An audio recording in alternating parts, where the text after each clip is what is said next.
Welcome back to the Convo Couch, everyone. Pasta Jardula here. And I'm back. And Fiorella is there as well, and so is Johnny Sue on the ones and twos. Sharing. Fam, what is this if somebody's watching for the first time and they don't know who you are? Well, we could have a first-time eventually, listener. I have a name bar right there that they can read, right? You guys can read, right? They can read the name bar, you know. It's not, we're not, I don't know. This is about the subject. It's not about the freaking, it's not about the freaking people. That's all I'm saying. I'm back from Peru, guys. I was gone for a week, basically, and it was crazy. It was wonderful.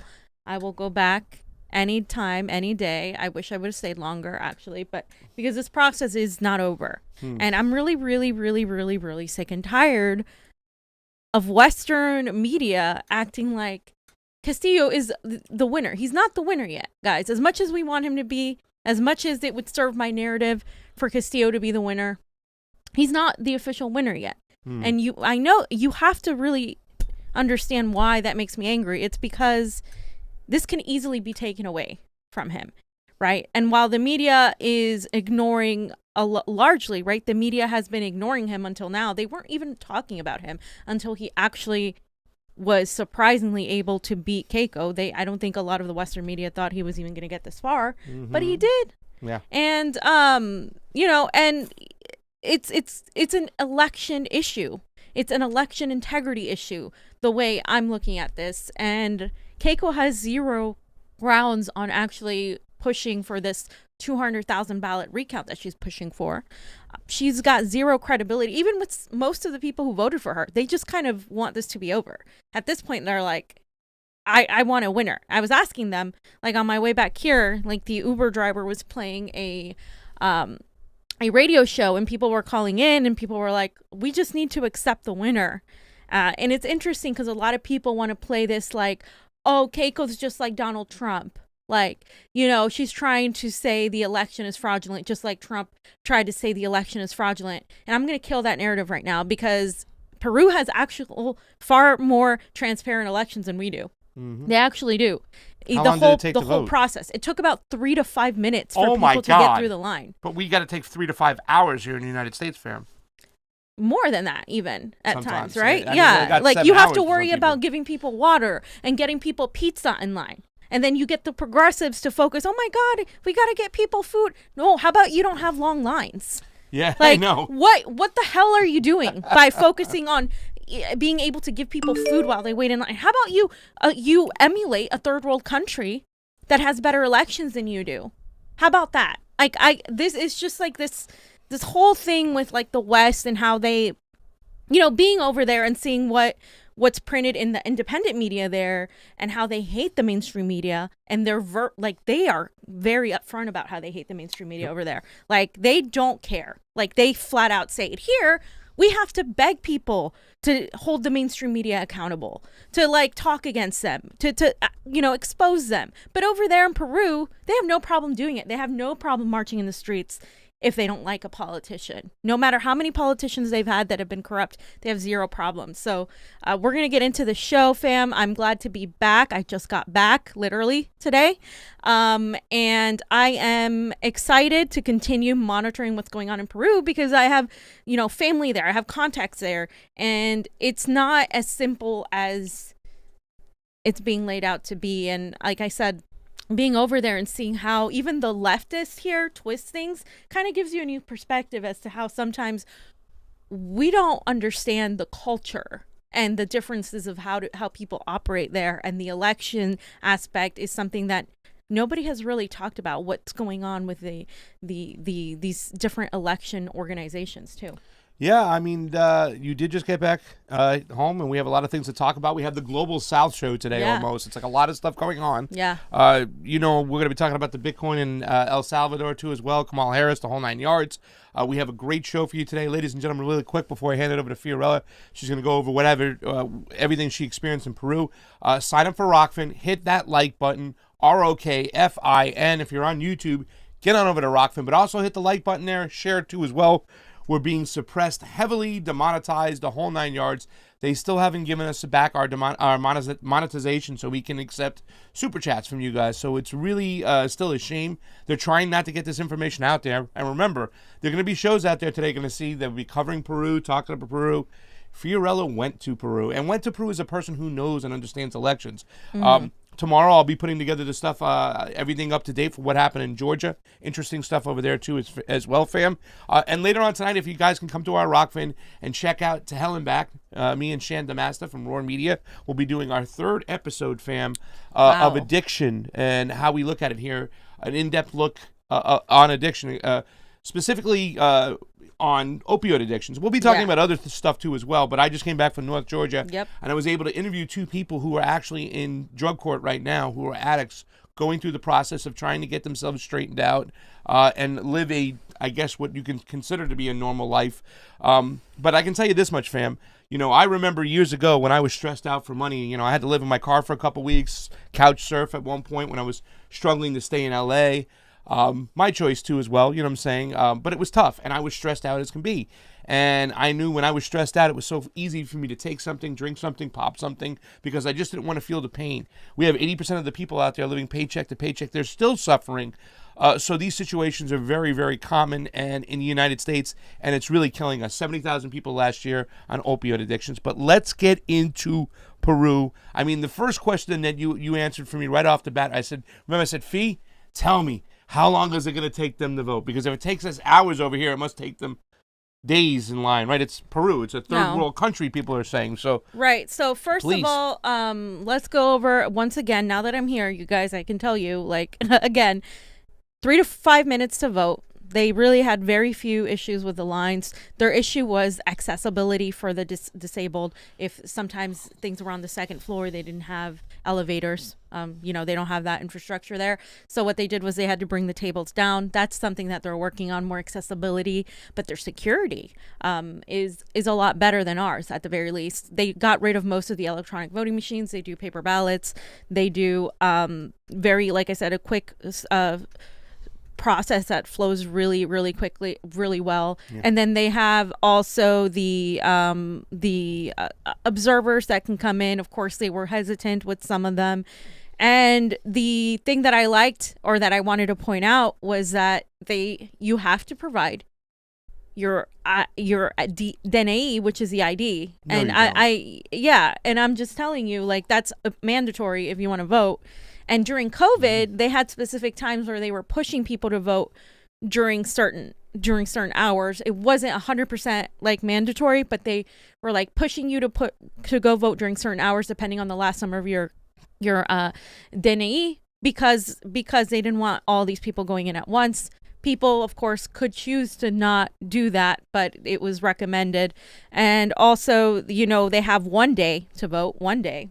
And there's no vote by mail. There's no drop-off boxes. There's none of that. It's just 1 day. And if you don't vote and you're under the age of 65, you will get a fine. And it goes anywhere between like 22 soles to 88 soles, depending on how much money you make, etc. So that's the way they do it. And that would seem very, just terrible if we did anything like that in America. I just wanted to put it in perspective how these people vote. And they have overwhelming turnout. Over 70% of the people there vote, and you can choose to not vote for either candidate if you don't want to. So you don't have to pick the lesser of evils. You can choose not to vote for either candidate. So that's just the breakdown of that.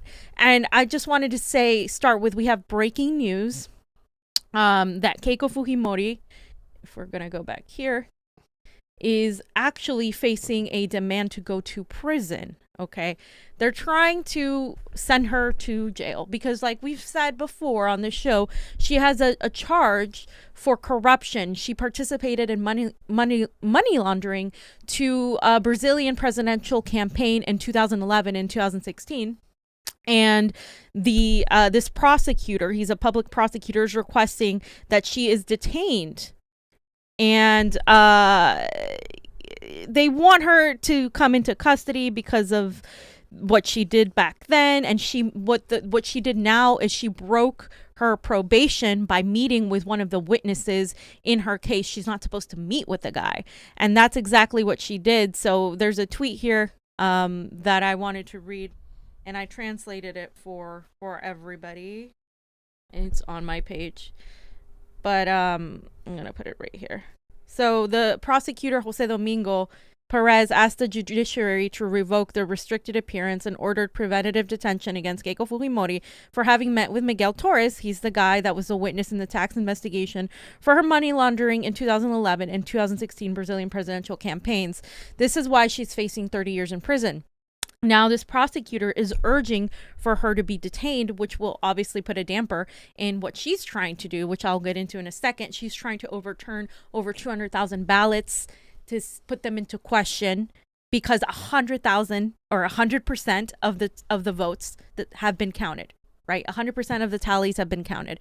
And Pedro Castillo is winning by near 70,000 votes. There is no way she can catch up unless she gets to overturn a percentage of those. What is she saying the reason why we want to overturn these votes? Right. What is, that's the question, yeah, right? So you're going to go through that? I'm going to go through that in 1 second.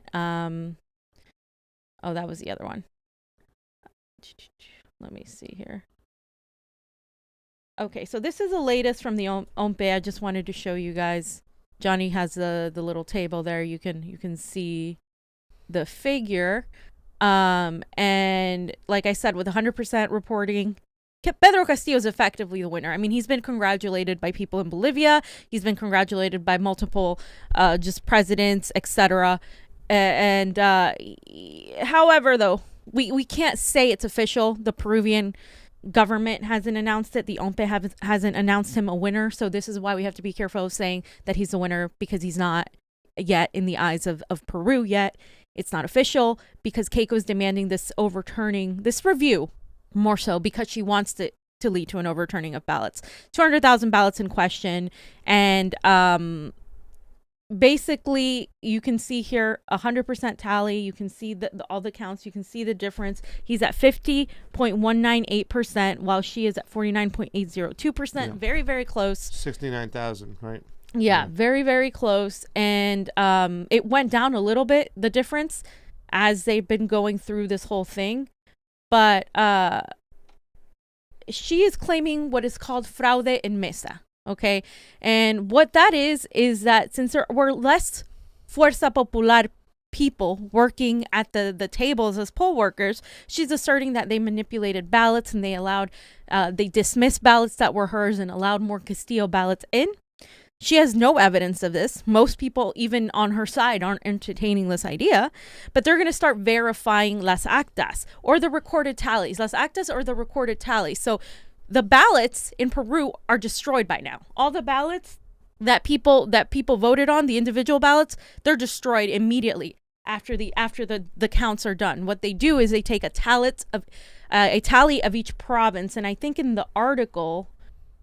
See, there's an article later where I show the tally. Oh, I think it's here. I don't think you put that one up. El Comercio, Jonny. So if you scroll down, Jonny, to El Comercio article, that should be there in the document. I want to show people what an acta looks like. It's this figure right here. Just scroll down there.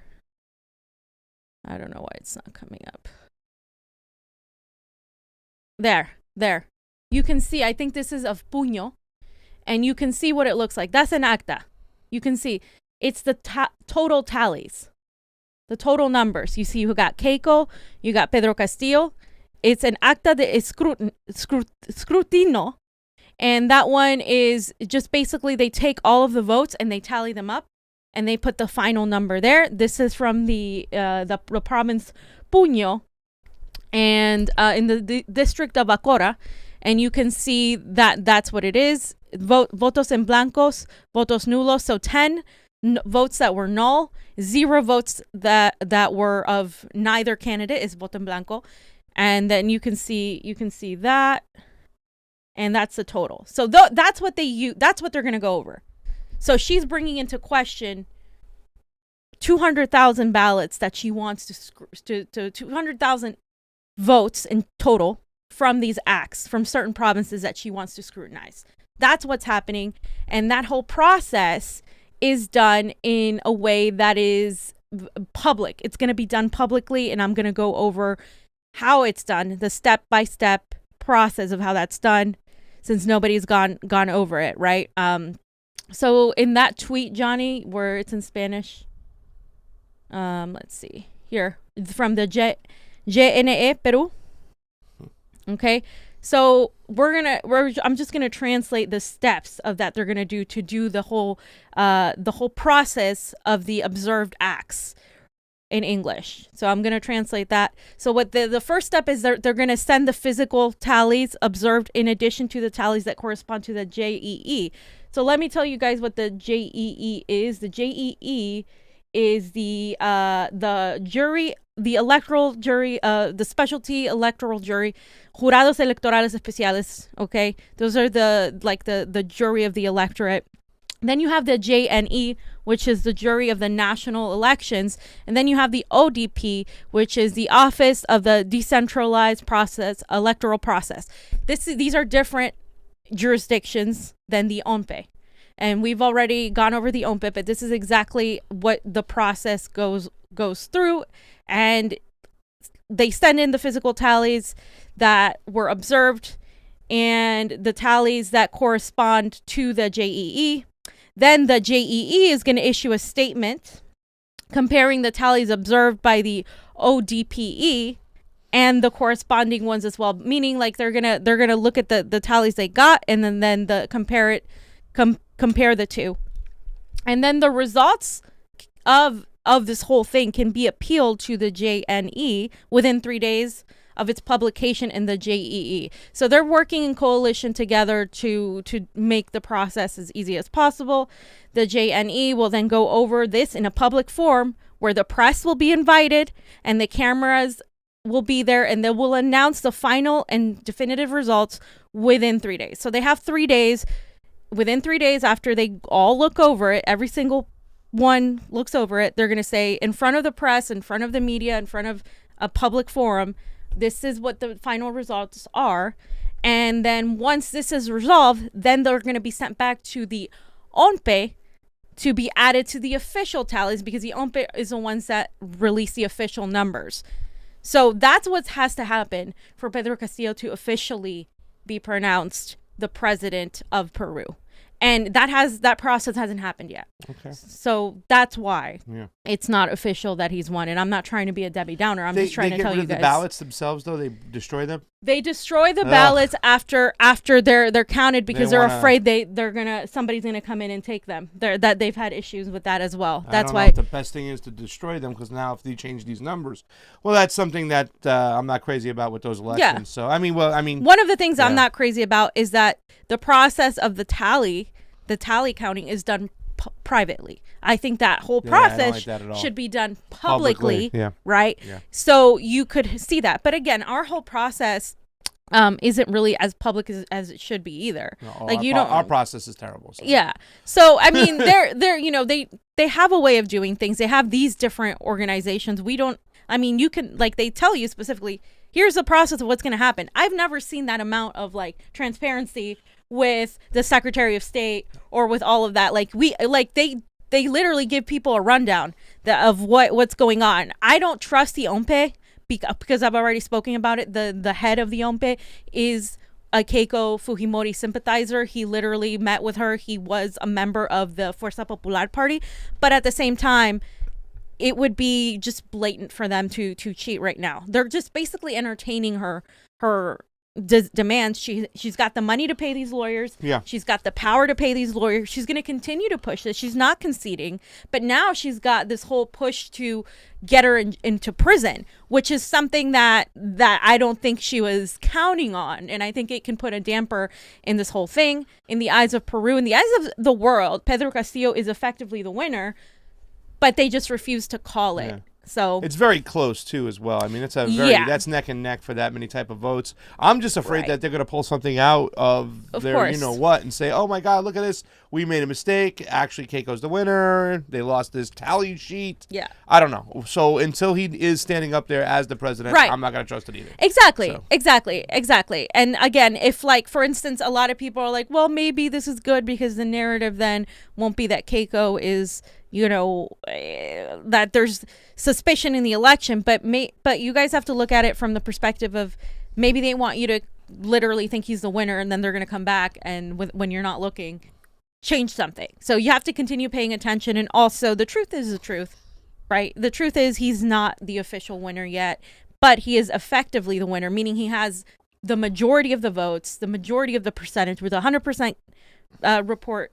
He's already done. Like, he's already won. However, because she is putting things into question, it makes the process go on longer. It might take up to a week since yesterday. I think that was the time, like, that they were saying, like, a week or so for them to have. This is not normal. This has not happened in Peru where it's taken this long. People are like, why is this taking so long? We want a winner already. So you know that they're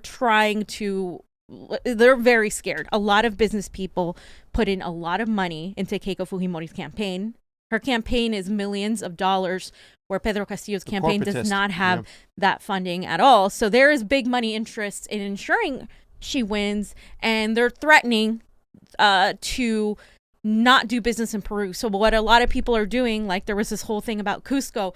Oh, no vamos a hacer negocio en Cusco porque si Pedro Castillo gana, nos vamos. They're saying we're going to leave. We're going to take our business elsewhere if Pedro Castillo wins. So they're trying to scare people into saying, wow, we don't want Castillo. See, they're all going to leave. All the rich people are going to leave, and they're not going to do businesses.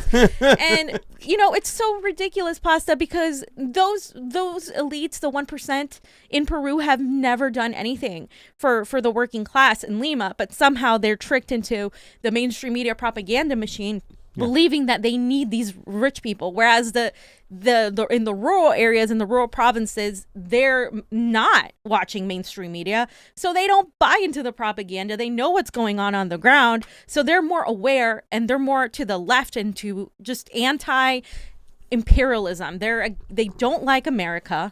They don't like the West interfering in their country. That's why the party is called Peru Libre, and they actually supported Bolivians during the time of Evo Morales. They supported Bolivians on that end against the right-wing government that was trying to take over. And they were saying, fuera Yankees, fuera Yankees. They don't like Americans. They don't like the mainstream media. They know what's up. And it's interesting because it's the opposite here. And, people in more cosmopolitan areas tend to be more in the know than people in rural areas. But that's just how it is as well. Fuera Yankees? Fuera Yankees. Meaning leave Yankees? Yeah, get out. Get the fuck out? Get the fuck out. Is this video actually of Pedro Castillo? Yeah. I mean, you're right there, and Pedro Castillo's right there? Yeah. Did you try to get an interview with Pedro? How could anybody get an interview? He came out for literally like 2 minutes. You give him the Fiorella. Nobody got an interview with him there. He was supposed to do a press conference that day. That's what happened. He was supposed to do a press conference. He canceled the press conference. And then people were like, when is he going to come out? Is he going to address the crowd? People were hoping he would say, hey, I'm the president. I won. But he won't. See, that's how you know it's not official, because he won't say it. He doesn't want people to think that he doesn't want the process to go through. Yeah. He wants every vote to be counted. He wants to make sure people don't say, oh, you committed fraud, because Keiko's people are saying he committed fraud, when by all accounts on the ground, there was some fraud or like committed against him, at the very least bribery for people to vote for Keiko, and all of these things into question. The fact that the media didn't put out the breakdown of the rural areas, the rural provinces. They normally do that. They didn't do that this time. They didn't do the same type of what the polls, the what is it, the what do we call it in English? It's the exit polls that they normally do. They didn't do the same type of exit polls that they normally do. That they were like holding off a little bit, and people were asking why that was the case. So independent from the ones that you saw on TV during the first and the second, the blast that came of the votes, they usually do other exit polls, and they didn't do that normally. So that was a thing. So I just wanted to play the video and sort of translate what he's saying here, because he didn't say he was the winner, but he said he would fight for what the people wanted. Gracias a cada uno de ustedes. Gracias por poner el hombro. tenemos que ser respetuosos de la voluntad popular. We have to be respectful of what the people's voice, the people's will. Y ser el primero en hacer respetar la voluntad del pueblo peruano. And I will be the first to respect the will of the Peruvian people.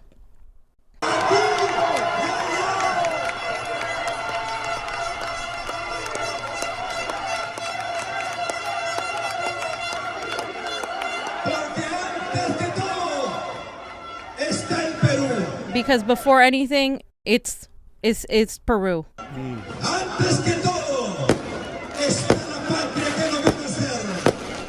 Before everything is the people. La patria is like the state. Compañeros y compañeras, compatriotas, hermanos y hermanas. Tranquilidad. No nos cansaremos de decir lo que siempre hemos dicho, que solamente el pueblo salvará al pueblo. Brothers and sisters, compatriots, we will not get tired of saying what we've always said, that only the people will save the people. Gracias,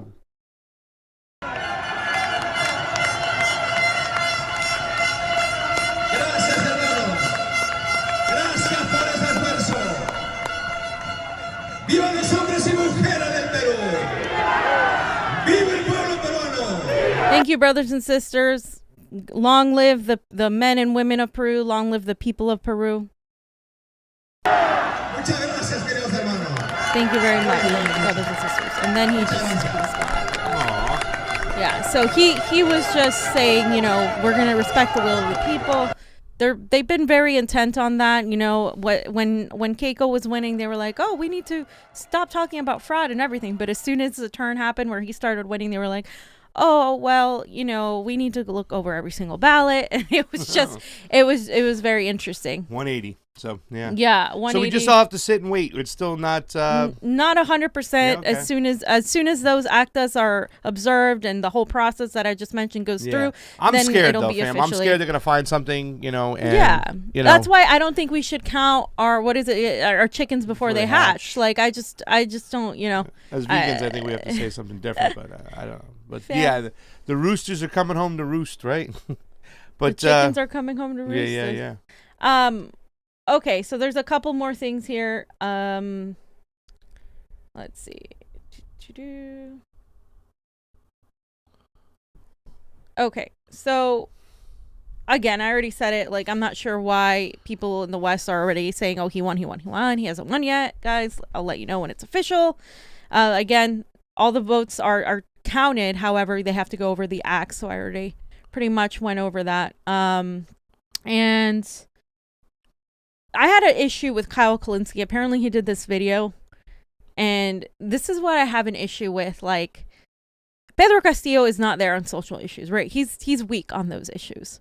But you have to understand the context of we should where have a conversation about of where Peru is coming from. Peru is a heavily like Roman Catholic country, mostly. There's like Christians from, you know, like non-Catholic Christians, but it's overwhelmingly a Catholic country, conservative still, needs a lot of work when it comes to, you know, domestic violence against women, needs a lot of work when it comes to acceptance of the LGBTQ community. The younger generations are more accepting, but the older generations and the people in the rural areas, they operate a certain way that they're just not aware of that. It doesn't mean that the West should get to say, oh, well, that's not good enough because we need to do this. We need to do it by our terms.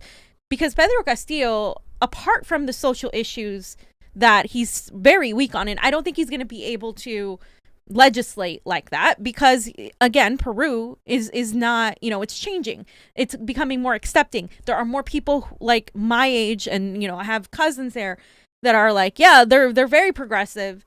They're more aligned with with Castillo on economic issues, and on social issues they're completely open. But it's the older population that has yet to really wrap their mind around what is it like trans rights and all. I don't all even of think those they're things. near And trans abortion, and marijuana, gay marriage. Yeah, marijuana. They're not there dude. yet. Even Marijuana. they're not. I They're not know. there yet.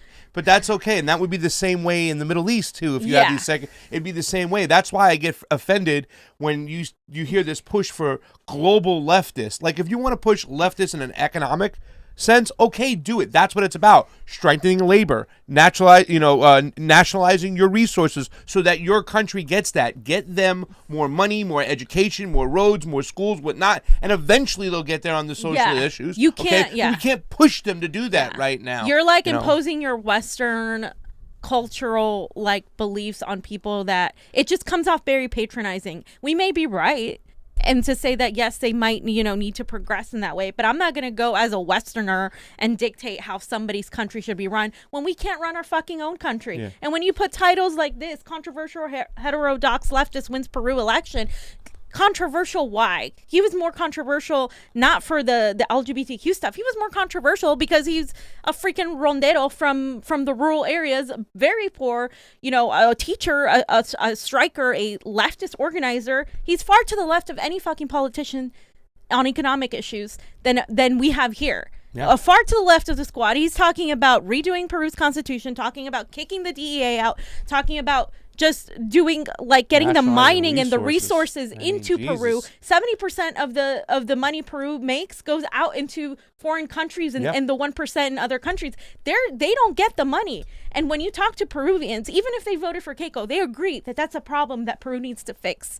But when you come in there and you impose your, oh my God, they're just not there enough on these issues, those issues aren't pertinent to people living in third world countries a lot of the time because they don't have time to focus on that when they can't feed themselves, when they're literally living in conditions you can't even fucking imagine. So it's very patronizing, in my opinion, to hear this sort of virtue signaling from a lot of these leftists on the West. That's what it is. Yeah, and it's virtue signaling. It absolutely is. And so, again, Kyle could have reached out and said, hey, let me have somebody on that knows what is going on in Peru from the ground, that knows the culture, that knows why people are like that. I mean, they're not even there in marijuana, dude. Yeah. They drink like crazy. But when it comes to marijuana, and that's mainly Lima too, because when you think about it, it's funny.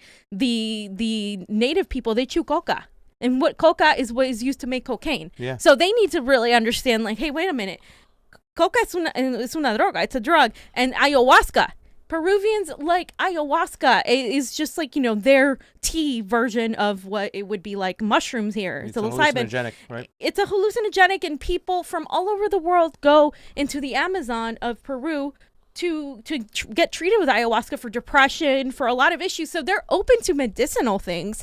It's just a stigma in a lot of cities that is the propaganda, again, from the West. We did this, that says that marijuana es un marihuanero. That means it's a low life guy that does drugs. No, marijuana isn't a bad thing. But I'm telling you that even leftists who support Castillo aren't there on marijuana yet. Yeah. It's something that they need to be introduced to. Yeah. That doesn't mean they won't be great on economic issues that will help the country. Same with Bolivia. The Western white leftists need to also understand where this culture comes from, where the conservative attitude comes from, and all of that. Especially also that the sterilizations that happened under Alberto Fujimori to the indigenous women, that also plays a part into the anti-abortion sentiment as well.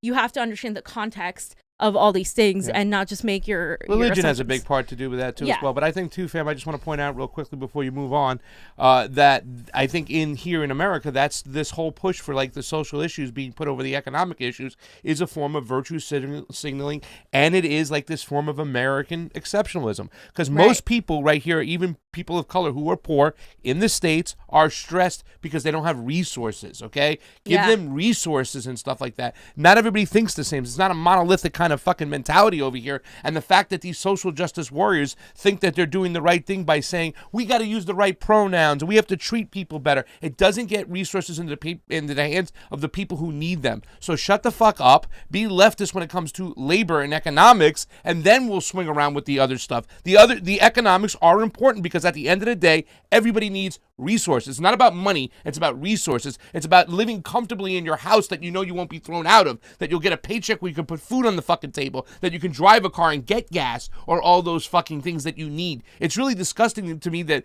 they really go out there and they push for this shit. It's all about the social issues. And I'm not saying that they're not important, but we need to get people economic help, and that's why there was a lot of people of color who voted for Trump this time, because they're so sick and tired of the Democrats and their virtue signaling and the Kamala Harris bullshit. And Kyle Kalinske to fucking put this up there, controversial heterodox. I mean, come on. Well, controversial how? Yeah, and because they're not there yet. And it's like, I agree, like the issues are important, but a lot of it is used for symbolic gestures here rather than any substantiative changes. Example, the pride parades, you'll see Boeing, you'll see like the gas companies all with rainbow flags. Hello, they're part of the defense industry. I love like pride parades. They're so much fun, but I'm just telling you, you have a lot of these corporations supporting pride, putting a rainbow on their fucking slogan, and they're still hurting people of color abroad. Absolutely. And a lot of people who are poor are also LGBTQ people. So you can't be a hypocrite about these things. Like there is obvious, the lack of focus on economic issues in America is a problem. And don't criticize other, here, Danny Haifong said it. I'm just going to read his tweet. I didn't put it in there. Okay, yeah, let me grab it real quick. Danny Haifong. While you're grabbing that, Finn, yeah. I just want to say, obviously, what I believe in, I think what you guys believe in is a country's self-determination, right? They have the right to their self-determination, right? Absolutely. So Peru's not there yet. You guys mentioned it. It's the religious thing. It's socially conservative thing. It's basically a third world country, right? They're not there yet. They need to get there economically. Education, too. Education, exactly. Education, the education system. That's why they have the pencil, because they're trying to make the education better for that party. The thing you're gonna see is that the liberals are just gonna completely dismiss this whole election because of that. Because he's not there socials. Yeah. He's not there in the social issues. Anti-gay, they're gonna call him. Yeah, they're gonna completely dismiss it. So you won't see the same people who posted for BLM and posted for LGBTQ and posted for Palestine. They might not even post for Castillo, literally because he's not there on the social issues. And that's like a problem that I hope some of those people realize that it's not left. It's not global left. You know what I'm saying? It's not. Yeah. It's a victory. It's a huge victory that Castillo won, because Fujimori was literally the daughter of a dictator and if the daughter, he wins. The daughter of a dictator. He basically won. I mean, he basically won, but he's. But I think they're going to pull some shit. They're trying to. I'm afraid there's too many natural resources there that the West wants. And if they give it to fucking Castillo, he's going to give it to their people. And that just goes against the narrative of the corporations wanting all those minerals. Yeah, well, if he wins, just so you guys know, also a lot of people got elected into Congress that are for Peru Libre. But there's also a substantial amount there's about like 20-something% of Fuerza Popular that got elected. And there are other parties there, like the Aprista party and other parties that have been bought out by Keiko's party. So they could all combine effort and oppose his party, because his party is a majority now. Yeah. The Peru Libre is a majority now. Why are they the majority? Because people of Peru see what's happening and they're done with it. And Lima isn't Peru, meaning there are many other provinces outside that have a huge voice. So that's what's happening. Yes, there could be, if he wins officially, which I think is likely to happen, right, with everything facing Keiko. If he wins officially, he should expect complete opposition, a lot of money against him, a lot of smears tying him to terrorism, because that's still going to continue. Don't be fooled, that's going to continue. And also a possibility of a coup. He needs to pay attention to the military and how to get the military on his side, because that's going to be we need another to learn issue. from Evo Morales. He seems to be aligning more with Evo Morales and Bolivia than he is with Venezuela. And again, I've gone over why. They're trying to make sure that a lot of people aren't turned off by that as well. So, but Danny Haifong said it best. He said, "Dear Americans and Westerners, you've yet to wage a successful socialist revolution. Please stop telling us how to run ours. Sincerely, China, Cuba, DPRK, Cuba, we put Cuba twice, Venezuela, Nicaragua, Iran, Syria, and the anti-imperialist world. So, I mean, it's true. You may not like China's authoritarianism. You may think Cuba is authoritarian. You may think that DPRK is authoritarian. You may think Venezuela is authoritarian. You might have your reservations about Iran and their beliefs religiously, and Syria and Assad. That's irrelevant. They have managed to wage revolutions in their countries. We haven't. So before you start nitpicking on their social justice issues and their lack of, attention to them, how about we fix our own fucking country? And stop being the patronizing assholes. Like the same way Manifest Destiny and all of that worked in an imperialist way, the social justice, like, hyper obsession, and I'm not saying it's not important. Again, I want to reiterate that it absolutely is important. I've had family members who are gay and who have completely suffered in Peru, like literally. And so I understand that, but what I am saying is you're not going to move those people to your side by going like this and wagging your finger at them and saying we're better when we're not, and we literally screw their countries left and right all the time. Yeah. So that's that on that. I think people have to wake up in this country right now. We're doing it in this country right now. People are poor. They are living paycheck to paycheck. They are one fucking paycheck out away from being on the streets, and that is a scary thing. So instead of sitting there and making sure we use the proper pronouns and address people properly, and I'm not saying it is important to be kind and loving, or that I won't do it if you ask me to. Absolutely. Yeah, it's more important, in my personal opinion, to make sure that people have a roof over their head, have heat in the winter, aren't living out in the streets, can get themselves the medicine they need for their children, feed themselves. I mean, there's so many things right now, and we are turning into a third world country, and we're sitting here and bickering about social issues. I mean, come on, guys. I'm so sorry. If you put them both together, if we can walk and chew gum, show me we can. Because I hear that all the time. Well, we can walk and chew gum. Well, you never bring up foreign policy. You never bring up economic issues. You let your dear members of the squad and all these other people, say, oh, we're mitigating damage. You let them get away with bloody murder. They haven't done a goddamn thing for people. So you progressives need to and they don't do shit for your social issues either. Most of the time it's symbolic. Yes. So again, and in order to amp up education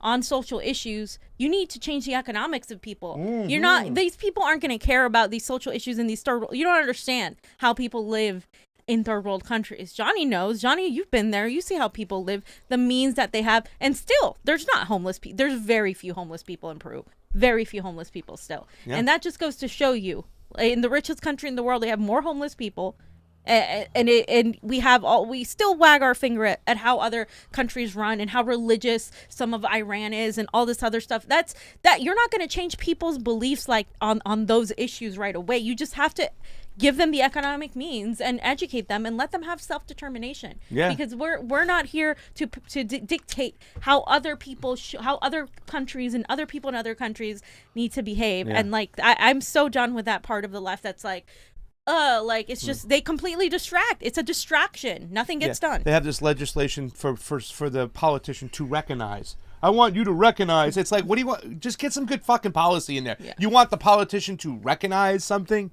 whether recognizing this or, what I'm saying? You want them to recognize something that you think is wrong in the social behavior, and you want them to put them on record for recognizing stuff. Come on, guys. Come on. It's awful. And, that's some great coverage, fam. I am glad that you went to Peru. Thank you, fams, for getting me there. I truly appreciate it. I couldn't have done it without you. Yeah. So we love you, and we want to do more of this. Now, we want to go. He wants to go to Ecuador. We want to go to all these places, or El Salvador. Yeah. Like, we want to go to all these places. Yeah. I got to practice my Spanish, though. So you said, what was the name of the app that I should use? Duolingo. I'm going to use Duolingo and play some games. Jonny, anything else about Peru? All right, guys, we got 40 people watching on the Rokfin. 41. Let's get you over there. We had a couple hundred watching on the YouTube. Guys, we used to have like 600 to 800 at a time. Now we got 200 to 300. I know there's a lot of people on right now. This is not our normal time. Fiorella literally just got to town. We normally go a little bit early, but we know we're getting suppressed, so we're counting on you. Mm-hmm. And thank you, getting us to where we got to go. You guys helping me get to Georgia, helping Fiorella get to Peru. Johnny freaking streaming that stuff, and I thought it was amazing. I was watching from Georgia. Just fantastic. A lot of stuff going on, and we continue to love and thank you for our support, our Patreons out there, all you peeps. You are amazing. So let me read some super chats. Trey Wright, first one in the door. What's up, Trey Wright? Thank you for the super chat contribution. It is always appreciated on the couch. Fam, he didn't put anything, and you didn't have one in the bank. BX Kami, thank you so much. Proud to support your on-the-ground coverage fee. Thank you, BX Kami. We love you. Yes. Roar Media, welcome home, Fee and Pasta. Thank you for all your great work. Thank you, Oz. Thank you, Shanda. Thank you, Amber. Thank you, Roar. Jindo, thank you, Convo fam. No, thank you, Jindo. Dr. Dragon, so true. Welcome home. Thank you, Dr. Dragon. You're amazing. The Gone Girl. Thanks, Fee, for the Peruvian coverage. Watched it all. I was listening to other American podcasters, and yes, I think they missed the Latin American context. I did see an interview with a Peruvian where, although Castillo is socially conservative, if it's the will of the people, he wouldn't impede legislation. So he gets it. Exactly. And I'll let you read this last. La ola rosa llega y con ganas. Well done again, Fee. Yes. Oh, the Gone Girl. You gone, girl. You gone, girl. Joni Bug, thank you for the coverage in Peru. Thank you, Joni Bug. And no offense to you. It is always appreciated. I have offense on you for not writing anything. Guys, we got 46 people watching on the Rokfin. Let's double that. Let's get that to 90. Wait a second. Something just happened. What happened? Somebody just did something beautiful. Let's find out. Aram, welcome home, Fiorella and Pasta. Great work in Peru. I think if you had stayed in Peru, that you could have gotten an interview with Castillo or someone with the incoming Castillo administration. Did you meet up with any other U.S. independent media in Peru? Medea Benjamin. We literally ran. She was right. Johnny had to write on the whiteboard. She's right behind you. It's like a crowd of thousands, and I run into. So I talked to her, and then we met up at the airport as well on accident. She was on the same flight. And by the way, you guys, dude, I was heavily questioned by customs. Normally when I come in from a foreign country, because I've had a passport for years, it's an American passport, and they're like, oh, welcome home, no problem. Oh, why were you there? Okay, cool, bye. Like, that's it. This guy was questioning hardcore everybody. And then he kept asking me questions, and I got a little testy because I'm like, I don't want to answer some of these questions like, how do you make money? What are you doing? Like, what's your horoscope sign? What's your favorite drink? So I go to the bathroom, right? I go through customs. It's fine. He lets me go begrudgingly, weirdly enough. I go to the bathroom. I come back out. I'm about to exit the full customs to go into get my bag. And this guy stops me and he's like, can I see your passport? I'm like, I already showed them my passport. He's like, oh, but I want to see it again. And like, he just kept asking me all these questions. When did you buy your ticket? Like who were you staying with? Again, like, and I'm just like, he's like, what do you do for work? I'm like a journalist. And he's like, oh, is that why you're asking me why I asked you these questions? And like, I have never been asked or questioned like that before. It was interesting. I noticed Medea was questioned for a while too. I don't know if it's because of what we were doing, whatever the case may be. It wasn't fun. Yeah. It was deep state, man. Deep state. Fam. Anyways, let's get going on this one too as well because let's stick in the global south. Let's stick in the North Triangle because this is so funny in a way. I mean, to me, it's funny. It's enraging. It's disgusting. But it's so expected. You know this shit. It's like, once again, we told you something. Ladies and gentlemen, are we still mitigating damage out there? I mean, are we still like kind of like this was still about? Did we still vote out fascism? Because what did Kamala Harris do over here? Yeah, so she told Guatemalans don't come, right? And she wants to fight corruption. This is their whole shtick is like, we got to fight the corruption in Guatemala. Where the did that corruption come from, you guys? Yeah, why don't you fight your own corruption? And you're the corrupt one. Yeah, so, oh God, like, guys, Biden has deported more people than Donald Trump, like, as of right now, right?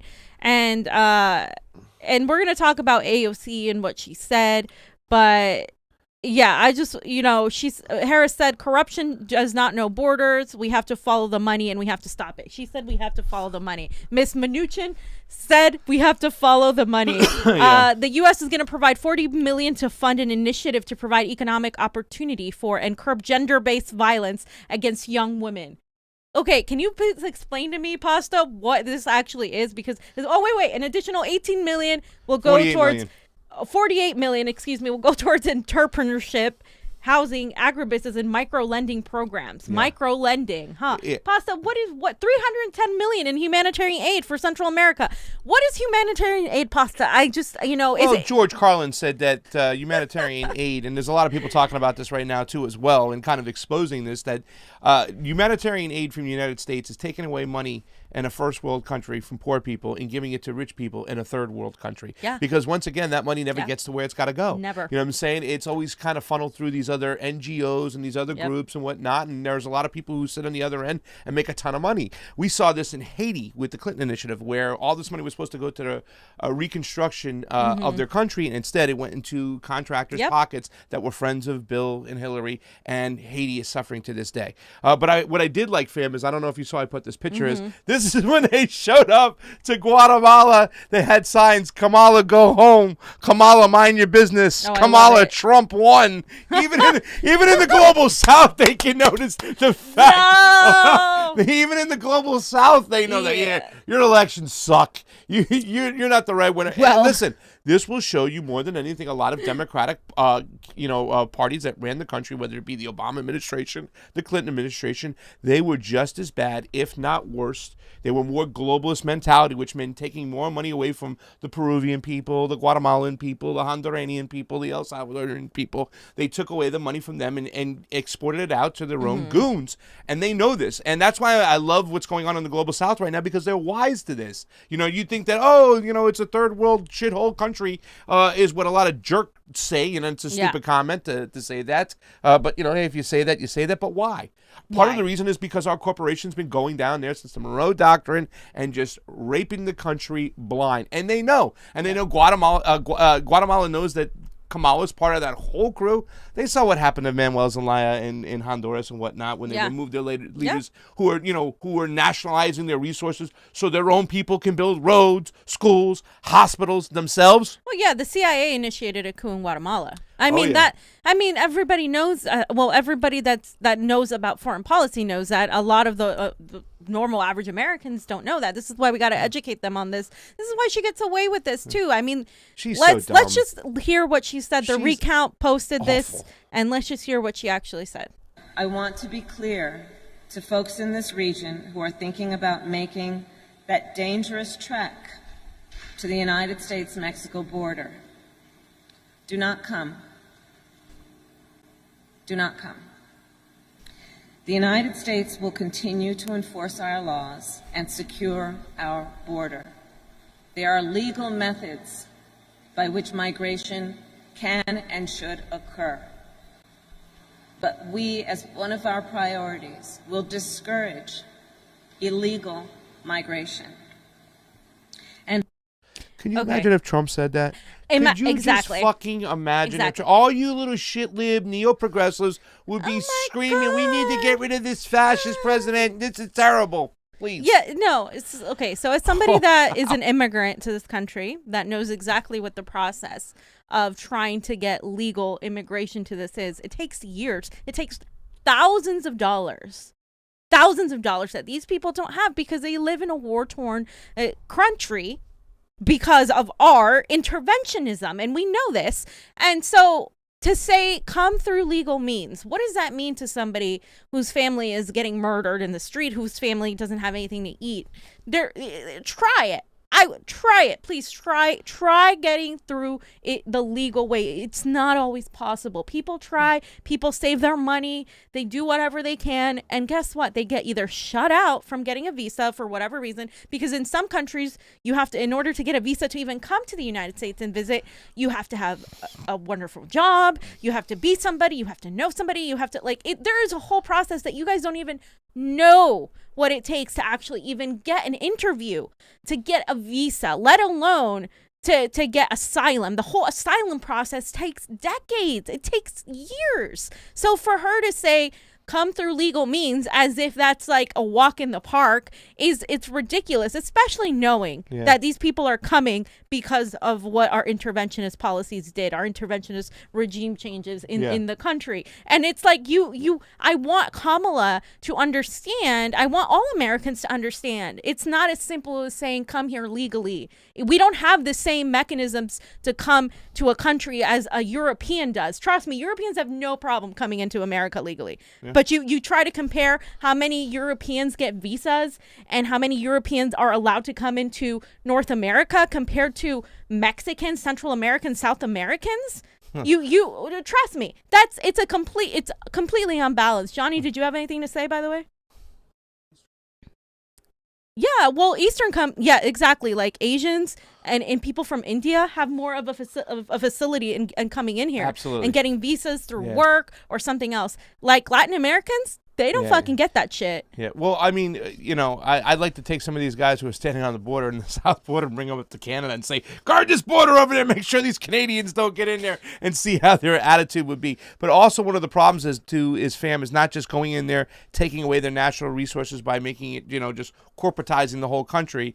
It's also to make sure that they're fighting each other and killing each other and putting money into these gangs. Right. MS-13 was created in the States, and then it deported a bunch of people back to El Salvador, Honduras, and Guatemala and stuff like that. It was formed in the States and stuff. But what that does, too, is it allows the military-industrial complex to go and sell weapons hands over fist, because now when you see them running in the streets, you see them running around with American guns, American gear. So now they take away their resources. They make sure the country is unstable so they can sell them weapons and whatnot on a high amount, and this happens all the time. And then when the country's torn and it's disgusting, I don't understand the whole mentality of Republicans who are supposed to be the party, of individual responsibility. How they don't want to take any responsibility of what's going on in the global south for the migration problem. And all you have to do is list off all the bases we have there, all the weapons deal we have there, and it's just obvious. You can see all the corporations are in there. Chiquita, Dole, right? The UFC, Guatemala, back in the days. This is that same country that's war-torn, and it's war-torn because of us. We have to take responsibility for that. I hate talking about just what goes on at the border because it's just surface level problems. We have to talk about the core of the problem. And that was something that I crossed my fingers, hope to die. I was so wrong about Donald Trump. I thought he'd have this kind of nationalist mentality. I'm done with these countries. Let's bring everybody back. Like bringing in and secure our borders. Listen, if you want to come in here and secure our borders, but you're going to leave these people alone and give them the right to their self-determination, then I'll take that. I will take that fucking shit because I know the killings won't go on and these people will pull themselves up and do just fine. They have plenty of natural resources. They're great people down there. We need to fucking start taking responsibility for what we are doing, and a lot of progressives got to get their head out of their ass and understand foreign policy. These are our problems. We created these problems for a long time, and it's still going on. And push legislation, not just pretty words. Symbolism, right? So Jen Psaki came in and did a narrative management after what Kamala said. So let's hear what Jen Psaki said. Yeah. What the vice president was simply conveying is that there's more work to be done, that we don't have these systems in place yet. It's still a dangerous journey, as we've said many times from here and from many forums before. And we need more time to get the work done to ensure that asylum processing is where it should be. What the vice president was simply we got a lot of work to be done, fam. That's what she was saying when she said, "Don't come here." That translates to we got a lot of work to get. All right, go ahead, please. It's even more gross, I think, that she did that because it's like, no, we know what she's saying.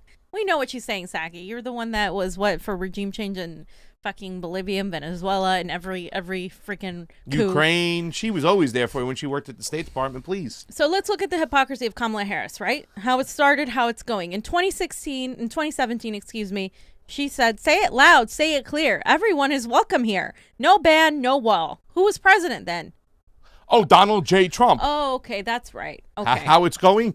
And BBC News, Kamala Harris says Guatemala migrants do not come to U.S. Okay, well, don't come here. So wait a minute. I thought everyone is welcome here, Kamala. So now we did a whole entire 180 on this whole situation. Why? Because she's a liar. We told you guys she was gonna lie. She's worse. She's always lied. Look at just that like picture, Biden. by the way.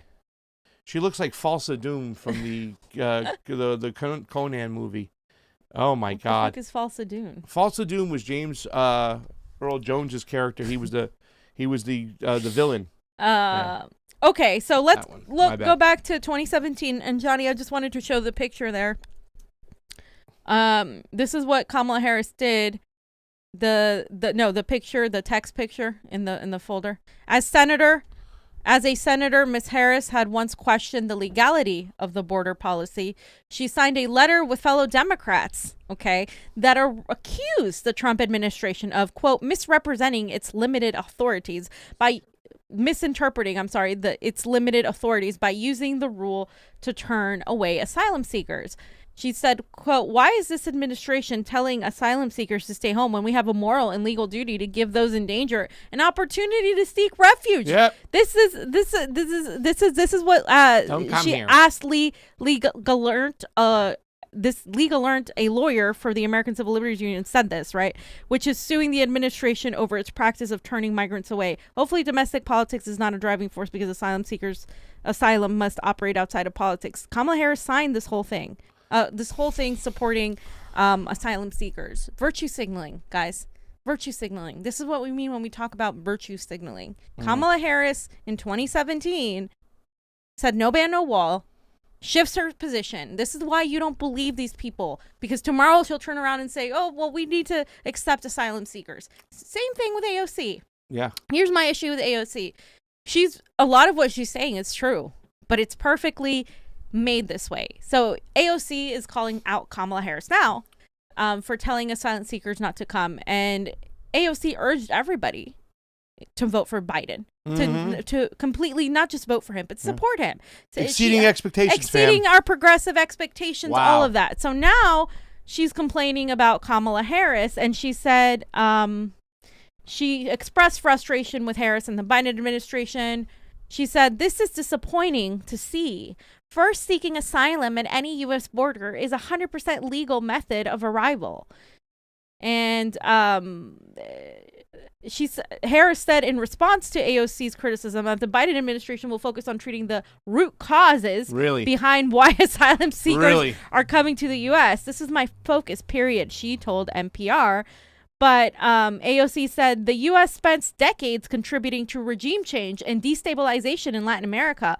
We can't help set someone's house on fire and then blame them for fleeing. This is what AOC said, right? And again, this article talks about how the CIA organized a coup that ended in the democratic rule in the country in mid-20th century, in the 1950s. Since then, the U.S. has continually quashed uprisings, and this is in Guatemala, backing wealthy right-wing forces in the Guatemalan military, which effectively replaced the democratic government and was responsible for genocide against the indigenous people of a region. And we stole their banana. And she said it would be helpful if the U.S. would finally acknowledge its contribution to destabilization and regime change in the region. Okay, this is what she said on Twitter, and doing so can help us change U.S. foreign policy, trade policy, climate policy, and the carceral border policy to address causes of mass displacement and migration. Yes, AOC, you're absolutely right, but why don't I believe her? Because this is all she's saying this. Where is the legislation? Where is the attack before the public outrage? Yeah. Because she was saying that Biden was so much better than Trump when Biden has supported more people than Trump. Then when she got called out by literally everybody, she then recanted and has been, doing salvaging her image. And now that she's allowed to criticize Kamala, who, by the way, she's been pushing and elevating as, oh, Madam VP and all of this and that. I feel like this is the regime change playbook, right?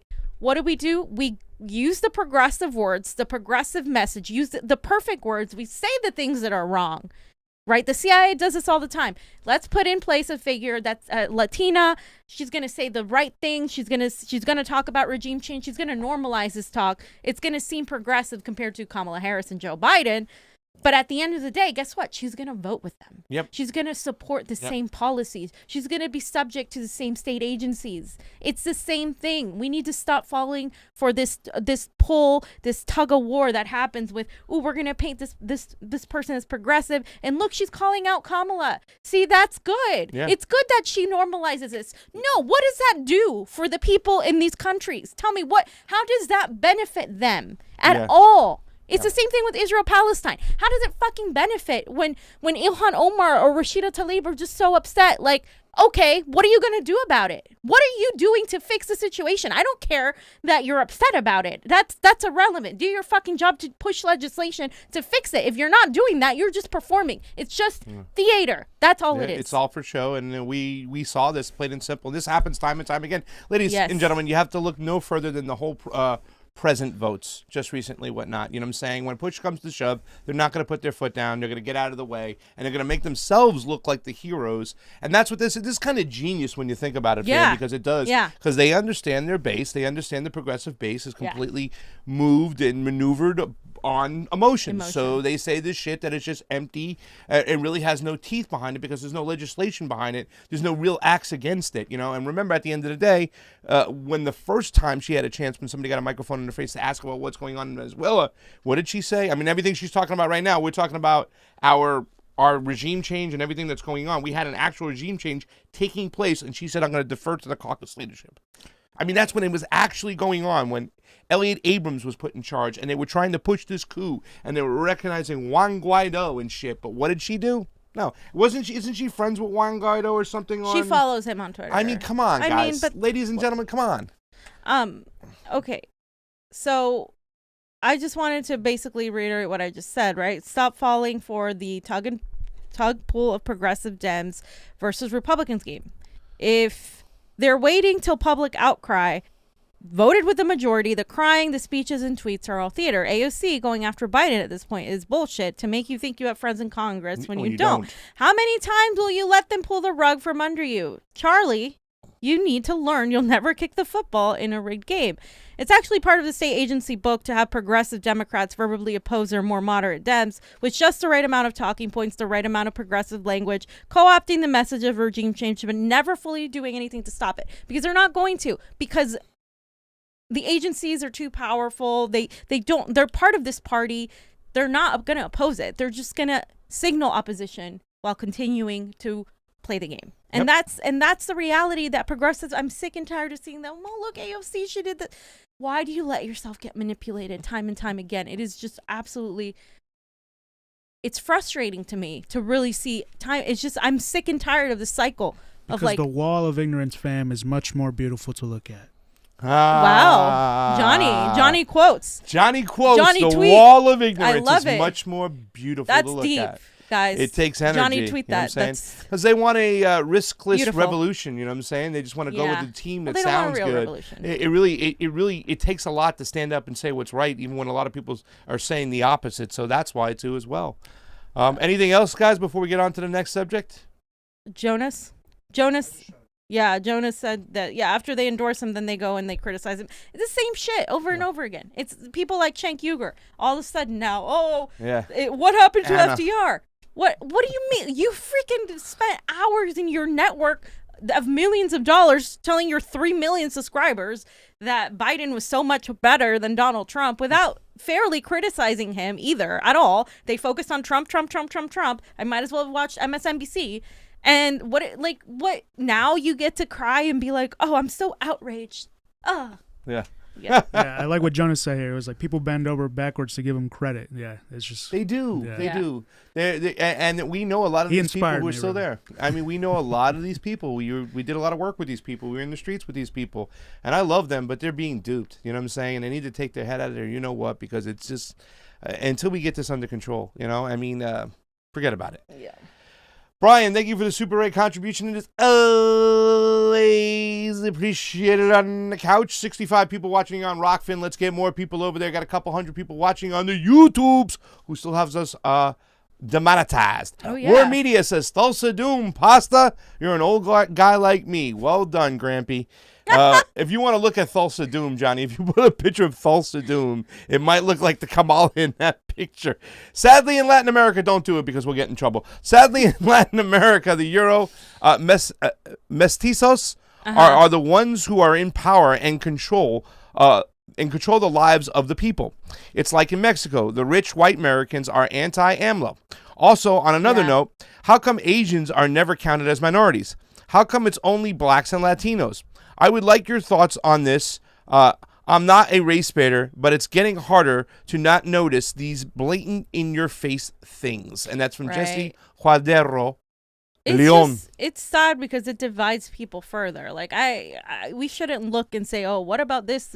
What about my people versus your people, right? But what did Biden sign? The Stop Asian Hate symbolic bill, because that isn't attacking the police. It's not attacking any sort of authority. It's just, oh, people had a problem with Chinese people because literally our foreign policy is like anti-China all the time. So like, you know, they did this whole thing and this whole the thing about Stop Asian Hate, which of course there shouldn't be Asian hate.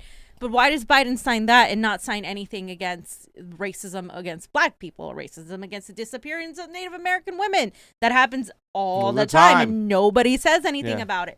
Like, it's why? Because he would have to address imperialism when the other stuff. Like, he'd have to. So I think there's an element of that. There's an element of intelligence too, coming from, you know, like I said, Indians are given visas to come and work here much easier than Latinos are. Same with Asians. Like, Latinos are looked down the global South in general, like, and not just Latinos, but like Southeast Asia and like these countries. Like, there is a form of racism in that, but it's also the fact that a lot of these countries are anti-West and anti-imperialist to a degree, right? And it's just they're looked down as having more, I would say, a culture that is deemed still primitive by the West. Like, we need to teach them how to do this. Even when you push the social justice, like, superiority of the progressives, like, that's still in a way like your opinion of that it doesn't exist. Like, the world doesn't revolve the way American politics works in the rest of the world. It just doesn't. It's not the same kind of different party left right duality. There's a lot of intricacies. It's wrong, fam. The way they're acting, they need to act right and stuff. But we also have to give people time to get there too as well. I mean, you know what I'm saying? And that will come when you give the economics, when you take people out of poverty. People do cling to religion when they're very poor. You know what I'm saying? Because they're looking for a safe. So they're very dogmatic in those rules and whatnot. But if you educate people and you give them money and you give them resources and give them free will more than anything, they'll get there. I promise you. But, you know, we have to do this first, you know? And it's, you know, if we really want to stop Asian hate, fam, doesn't that mean like people like Joe Biden who pushed NAFTA so hard to stop exploiting these countries by supporting their coups and these militaries so that they can have the countries once again be third world countries to make our shoes, our clothes, our products and stuff like that? Isn't that Asian hate? Isn't that Asian hate? Yeah. It's all symbolic, but I mean, the United States literally, supported a coup in Indonesia, right? That really, and all of a sudden, all the factories and Nike started opening there after a coup that we supported the United States. War-torn country, we go in there, let's exploit the labor, let's exploit the people. That's Asian hate, no? And that was Joe Biden running around the country pushing that shit. So that's that. Johnny, anything else? All right, fam, anything else? Nope. Because Embled Fateh is here. Embled Fate. Embled Fateh says, glad you're back. Just curious, what's your guys' thoughts on Nigeria banning Twitter? After the shit Silicon Valley did with Hong Kong and Hunter Biden, I want them out of my other country. Even though Buhari is a shitty president, I approve of this. Oh, I don't know. I haven't looked into it, so that's crazy. I didn't know that happened. Thanks for informing us. Your audience is like on top of shit. Yeah, I mean, well, Embled Fateh, the reason is that once again, it might be a good move. You know, I mean, sometimes I don't like that, but I mean, Twitter doesn't provide free speech. They provide speech they like. So they can really, once again, I mean, I'm sure he's very scared of a coup of the West coming in, so he wants to get Twitter out of there, because it's not like the opposing views can get on Twitter and say, no, this socialist government coming up or whatever, you know what I'm saying? They should be supported. No, they're going to push that stuff aside. They're going to shadow ban that stuff, and they're going to prop up the Western narrative. So therefore, they are making moves to protect themselves. Yeah, so, it's hard. Like, I'm normally against that, but you got to understand it in the context of geopolitics and why they're doing it too. Also, by the way, people are already going after us for the interview with Film on Ethiopia because of the way we talked about the intricacies of what's going on in Ethiopia, because a lot of these progressives just want genocide and no genocide, and like it's not black and white. They live in this world where it's just black and white and that's it. Like there's no like understanding that other countries operate differently than you do. And So. it's funny because the guest I had on the other day was like, Ethiopia is pretty much run by Xi Jinping. And I'm like, no, we just had a guest on for Ethiopia. That's not true. But you can see both sides go at this and whatnot. Yeah. Can we just leave these fucking people alone? Like, they duped the left to this whole kind of like, it's genocide. We got to go in there and do something. Like, really? We didn't do shit in Rwanda when there was no oil there or anything Yeah. like that. We didn't give a damn. You know what I'm saying? It really, when we That's could have when we gone in there and should've. stopped, there are people walking around that country with their limbs cut off because we didn't do a goddamn thing because it didn't suit us economically. There was no resource at that time that we could really rape. Exactly. And then once we let it destabilize, we never let it go build back or help it build back because now we want to extract the lithium out of the country for pennies on the dollar so we can have it on our phones and whatnot and everything like that. It all boils down to economics, ladies and gentlemen. Economics equal resources. Let's get the hell out of these countries. Let's let them decide their own fate. I'm sick and tired of having these arguments. Well, China's doing this, the Belt and Road Initiative. Yeah, they're going in and they're funding these countries. They're pulling people out of poverty. They're giving them, resources.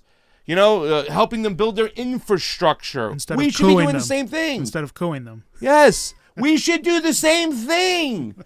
You want to fight At back this against point- China? Let's say, okay, we'll help you build the dam. At this point, I want us to stay out because I don't trust that. we I will know, do right? everything. I would like this just to stay out Yeah. too as well.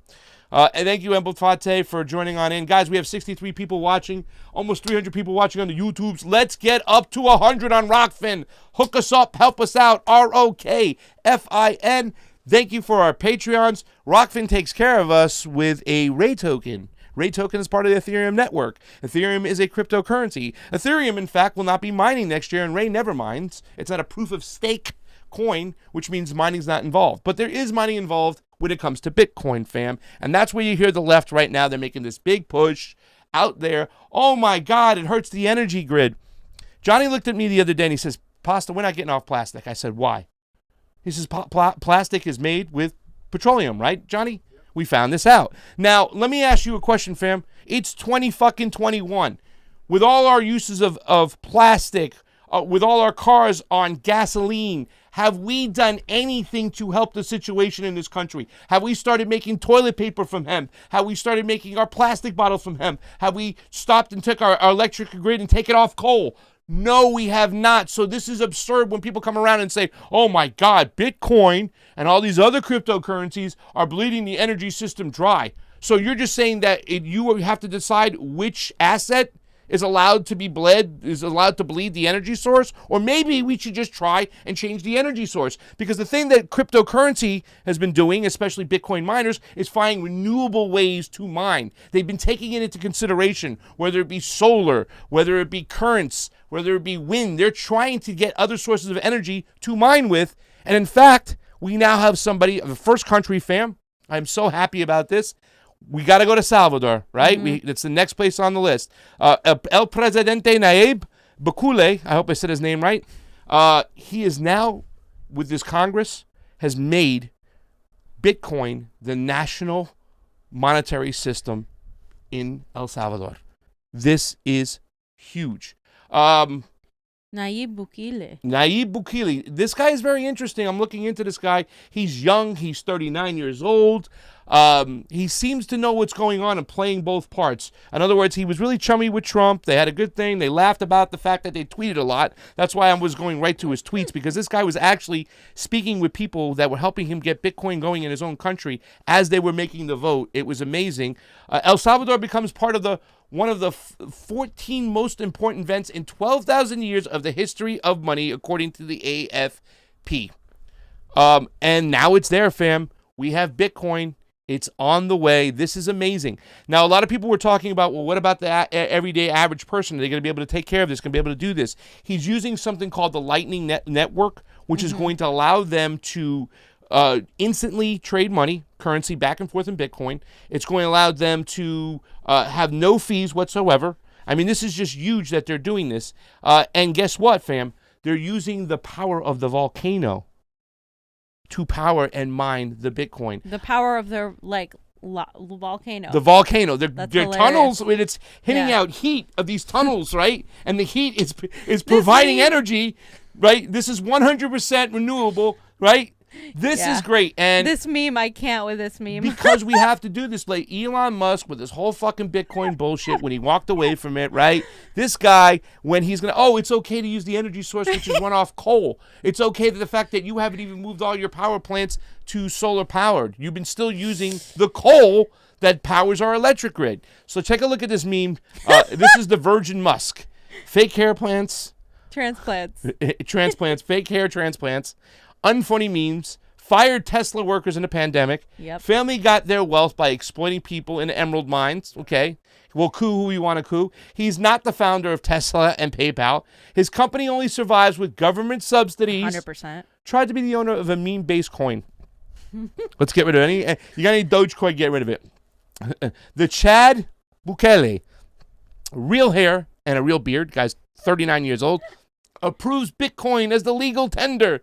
His country has an abundance of natural resources, supported families with subsidies in the pandemic, natural, clean, renewable energy, Bitcoin mining using volcanoes, ladies and gentlemen.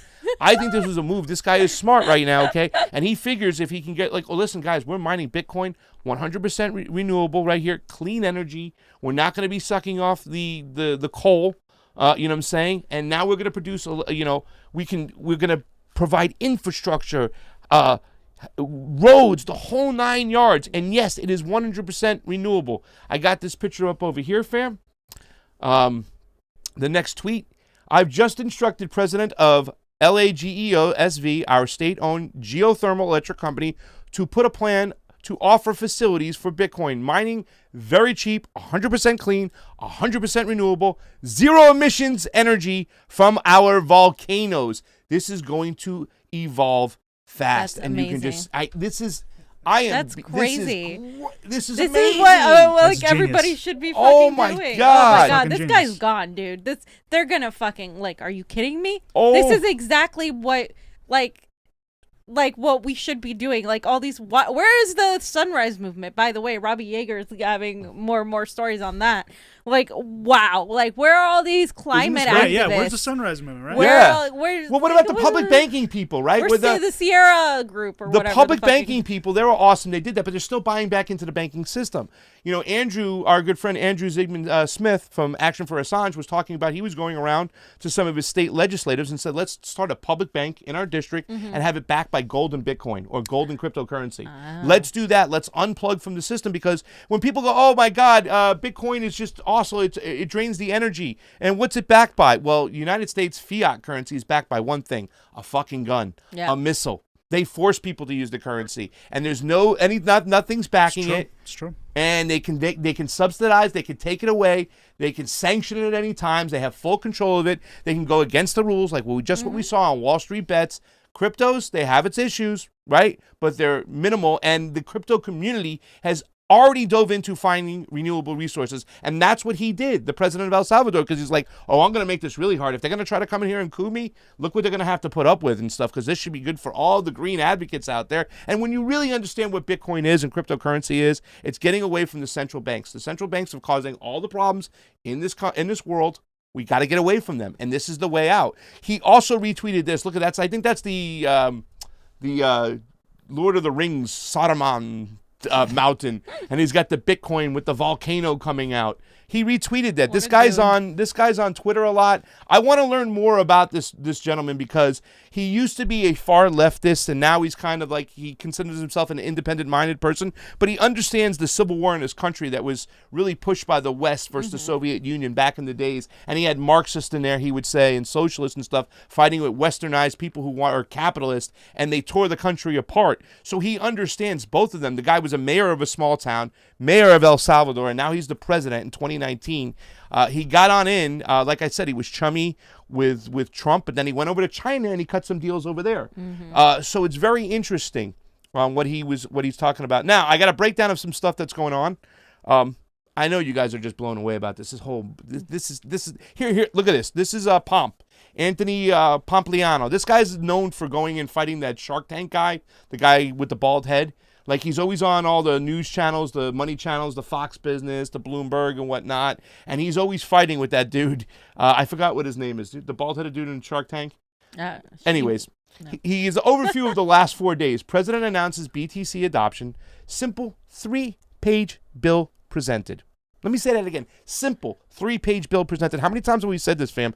These 800-page bills that are written by lobbyists and the people can't understand it, and there's so much shit that's going on. They actually make their congressmen vote on these bills after like 1 day of presenting these 800-page bills. It's ridiculous. Government votes and approves bill. President joins Twitter to speak candidly. Impossible to see a situation where the United States government can move this fast. Yeah.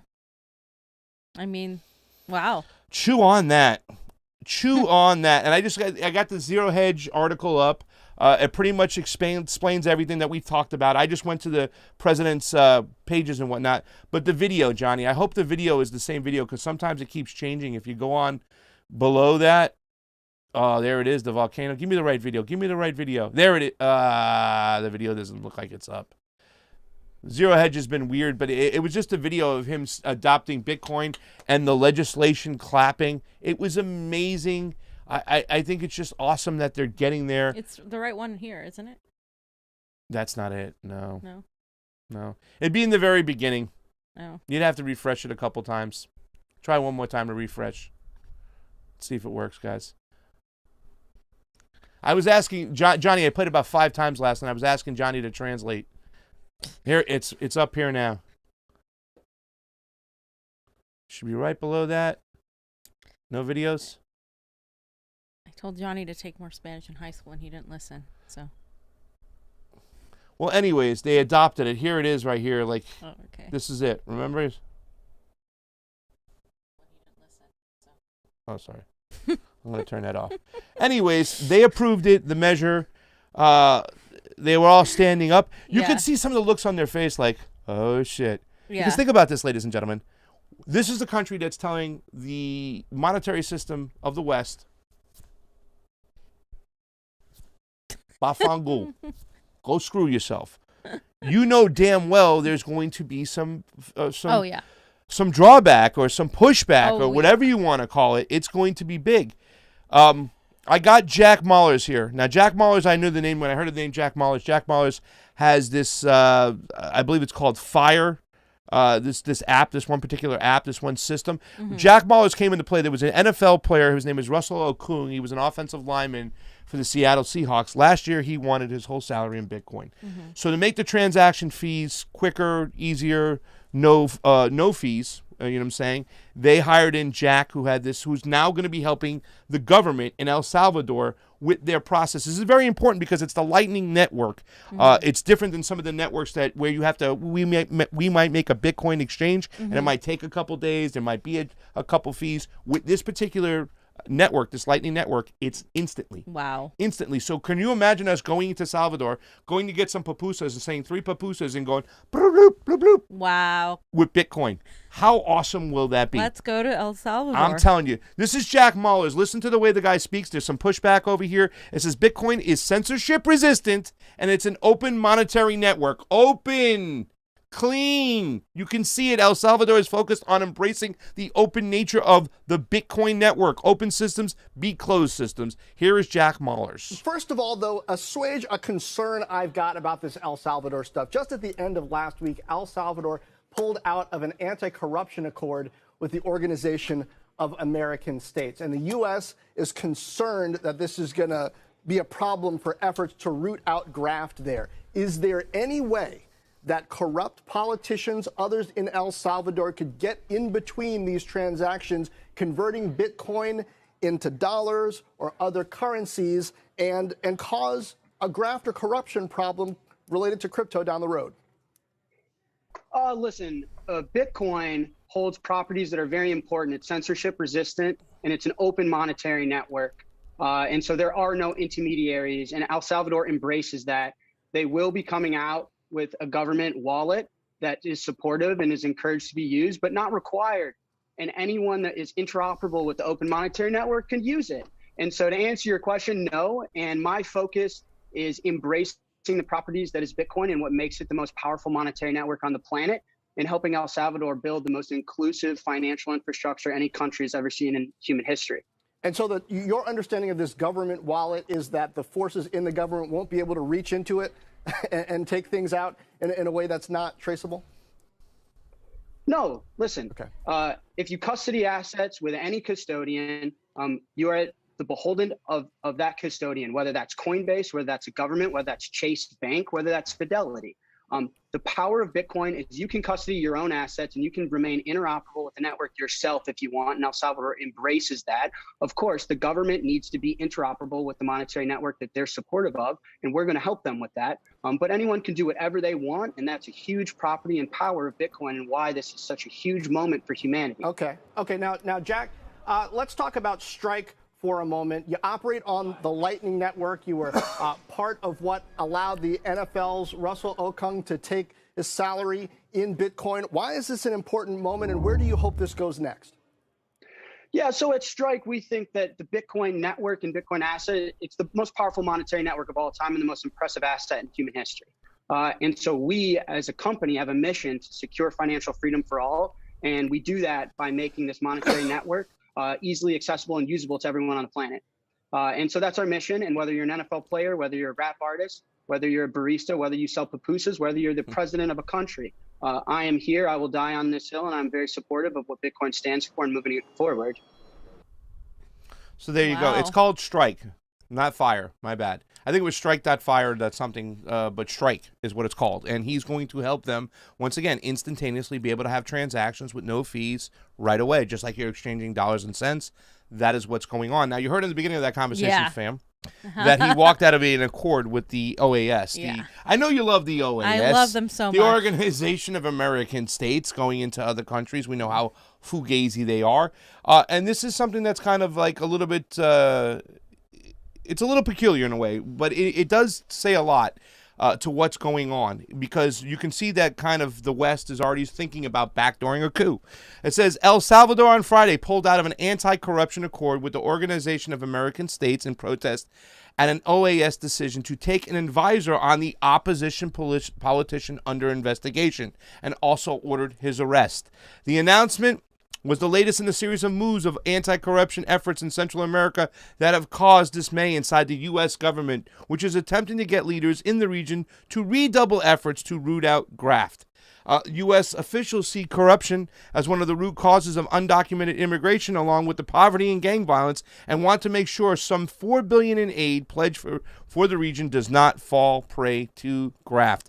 But some Central American leaders have been pushing back on Biden's administration of anti-corruption strategy. And one of the parts that he pushed back was the fact that they were going to take one of his opposition, somebody in the other government. Now, this was a third party here. This wasn't like the same two-party system in El Salvador. This was a third party. Like I said, he's a young guy, 39 years old. He thinks differently. He understands the history of his country. He was a leftist himself. Hardcore. He ran in a third party? Yes. Oh, okay. Yes. So now one of the old leaders, and this is why he had a problem with Maduro too as well, because Maduro had supported the leftist party in the country and stuff like that. You know what I'm saying? And here is Biden taking the right-wing guy and trying to put him into the OAS as part of the corruption thing. So this guy said, nope.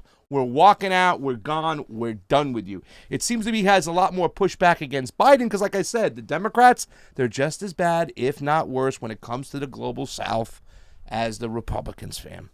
Yeah. Okay. Wow. That's crazy. This is crazy. I'm just like, wow. I am worried about, the West doing something to this guy, to Bitcoin, to all of that. I mean, now they're legitimizing it by actually, trying to tax it and all of that. But that also puts it, I don't put it past the capitalistic system, the imperialist system, to try to constantly undermine. That's what worries me about Bitcoin. I always still have that reservation, like, yeah.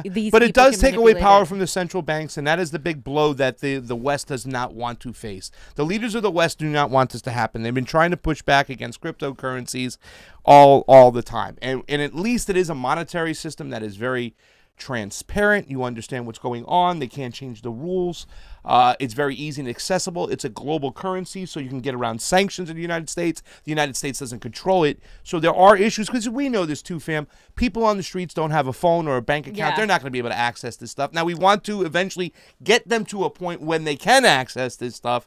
And it does seem like a happy medium between capitalism that's not too far cronyism, But then again, it is not the final solution. It's just the next solution. We're still going to have to do a lot for our most vulnerable on the streets and in poverty and whatnot to pick them out of the off the lowest of the lowest situations that they are enforced with and they're living with and stuff. But what do you think the right cries? Johnny can say, what does the right cry when something's going on?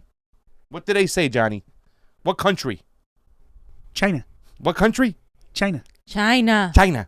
China. So, of course, Breitbart, El Salvador signs major deal with China God. following Biden administrative attacks.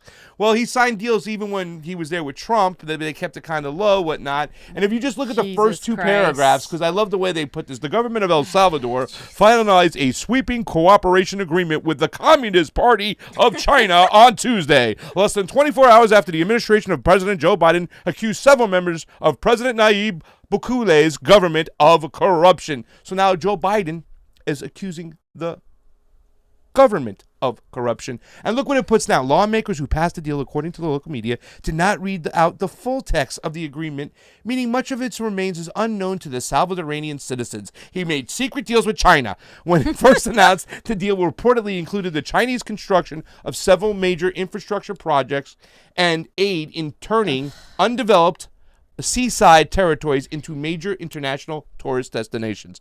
So how does Breitbart do it in the right? Oh, they're making secret deals with China. Yeah. Look what's going on. You got the left over here. You got the right over here.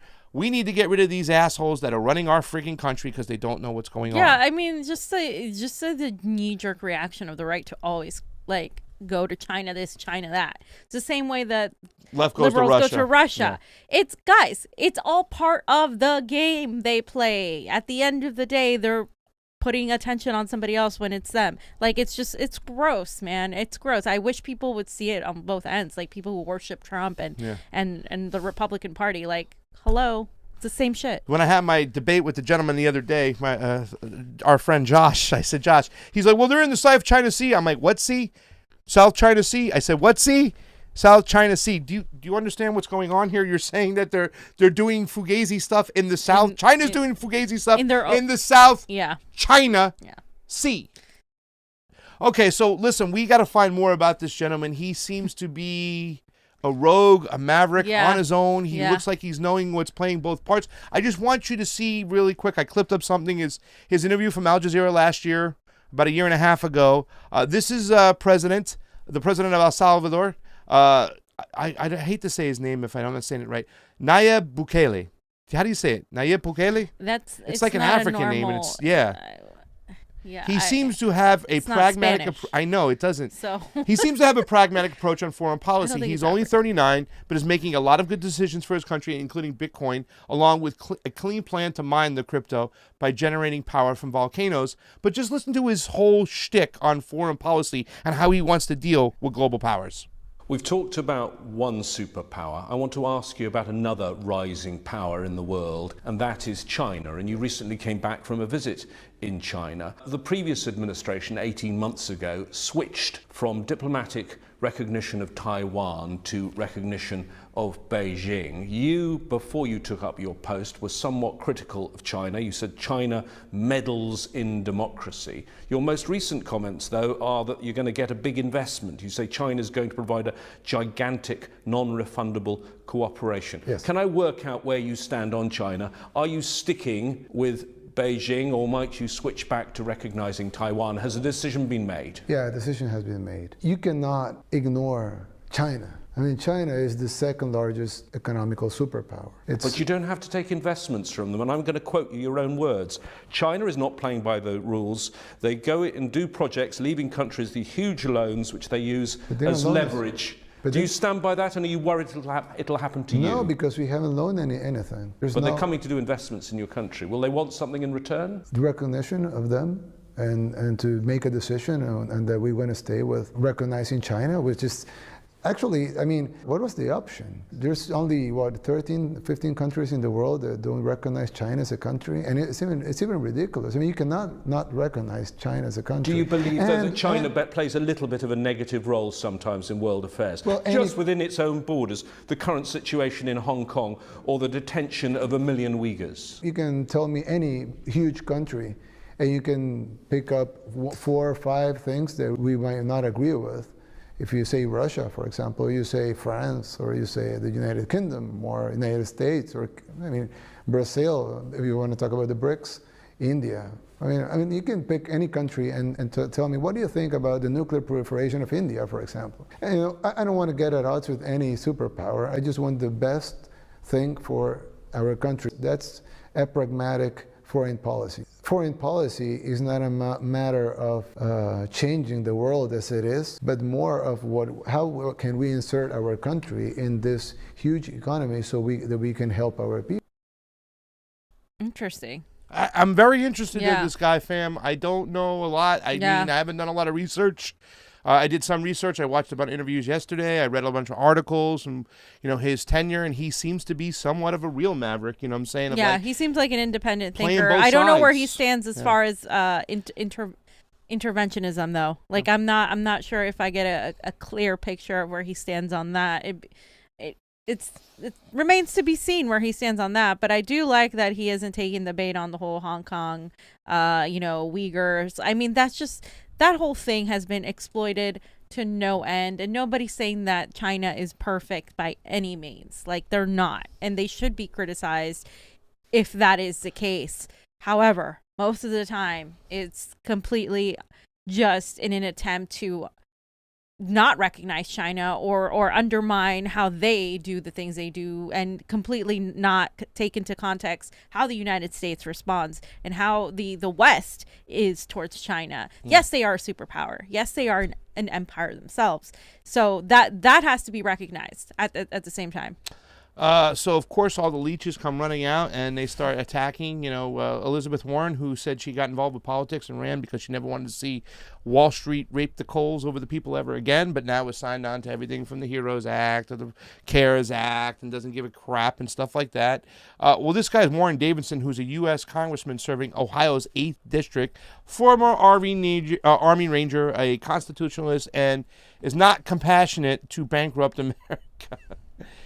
He went out and said authoritarians want to use the financial systems as a mean of control rather than means of exchange and store of value. To defend freedom, we must defend sound money. And don't buy this dishonest BS on energy. She's talking about what Elizabeth Greenbaum's Warren is going to tell you. Bitcoin is actually growing investment in renewable energy globally. So this is a congressman saying this in Ohio. So let's just watch the first couple minutes of Elizabeth Greenbaum's Warren. This is the one who is fighting for the people right now. She wants you stuck on our monetary system that is backed by a missile. We've talked a lot today about the dangers that cryptocurrencies pose to our economy. We've talked about the ripoffs, the instability, the extent to which they're used to help criminals with cyber attacks, like the attack on Colonial Pipeline and JBS. But there's another piece too, the adverse environmental impacts of the computing activity used to mint many of these digital currencies in the first place. Bitcoin consumes more energy than entire countries, and it is projected to consume as much energy as all the data centers in the whole world this year. One Bitcoin transaction, a single purchase, sale, or transfer, uses the same amount of electricity as the typical US household uses in more than a month. So, So, Dr. Can you say that again? Yep. A single Bitcoin transaction, that's one purchase or one sale or one transfer, uses the same amount of electricity as the typical US household uses in more than a month. I think the estimate is 53 days. Wow. That's a lie. So, Dr. Narula, could you explain why cryptocurrencies like Bitcoin eat up so much energy? All right, we can stop that there. I mean, yeah, I just wanted to get the first part of that out there. I don't want to watch the whole thing because I get nauseous and stuff. That's a lie. That's a lie. Most of the power comes from mining, and once it's all mined, it will be done mining. And once again, the cryptocurrency community has adopted in renewable energies for mining. for these things, like solar powered, like the president of El Salvador using the volcanoes, 100% renewable. Has America done anything, fam, to change its consumption of plastic, to change its use of coal, to change its use of fossil fuels? I mean, are all the cars out there running on solar-powered friggin' biodiesel so you could put a banana peel in it like Marty McFly did and Doc did in the DeLorean? No, it's gotten worse. And the plastic that's all over our oceans, we could have gone to hemp by now. Yeah. So come on, you guys have to understand this has been a long time coming. Like clockwork comes in Elizabeth Warren. You're going to see more of the liberal Democrats opposing Bitcoin. And then you're going to see the progressives, the Josh Foxes, all of these. Why? It's not convenient for them. Elizabeth Warren has said many times she is a capitalist in her bones. Yep. She has said many times it's not convenient for these people, for the actual proletariat, for the poor people to find some sort of, even if it's short, right? Because you know me where I stand. Like, I'm an anti-capitalist. I don't think this is a solution. But taking away reliance from the fiat currency will help some people, like some poor people. A lot of people. It will. Well, no matter how you twist that.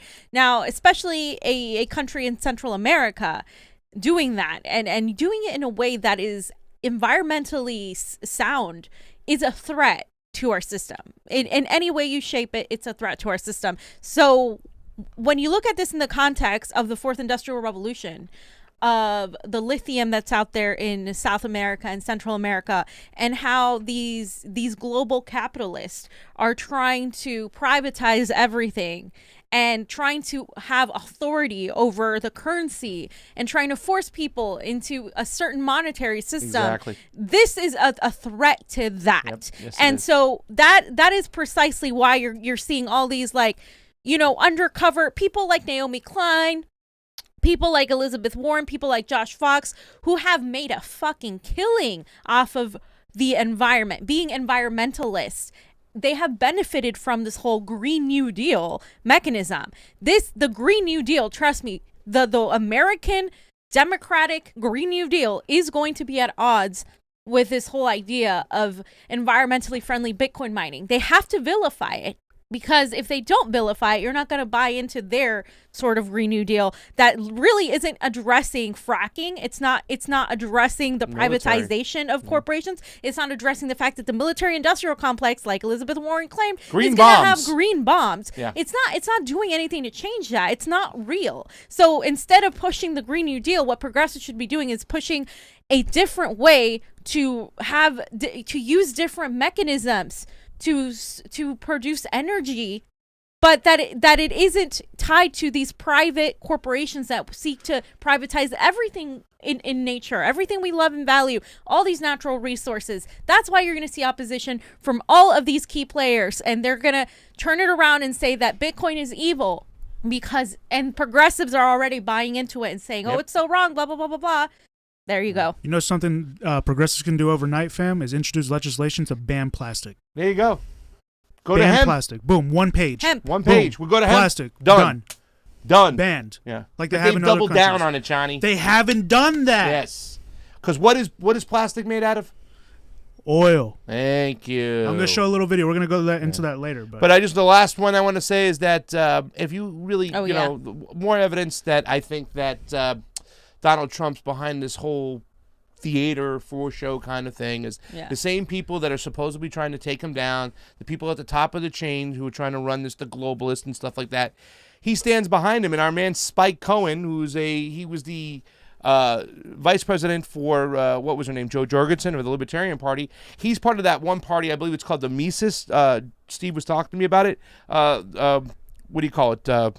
Caucus of sorts, and they are more about like getting away from fiat currencies, whatnot, and they stand behind cryptocurrencies. So he put imagine simping for a fiat currency. So here's your boy, Donald Trump, simping for a fiat currency. It was a quick video, I thought. And there's a video inside the article. I didn't put that down. My bad. Yeah, so Donald Trump, guys, he's a billionaire. He's going to do what is beneficial for a billionaire. He said it was a scam. Yeah, it's not convenient for, again, we reached the point It's about class. It's about money. This isn't about Donald Trump could be whatever. People thought he was going to be a libertarian. He's not. If you were a libertarian, he'd be like, all right, let's try this. Let's try to keep away from the fiat currency.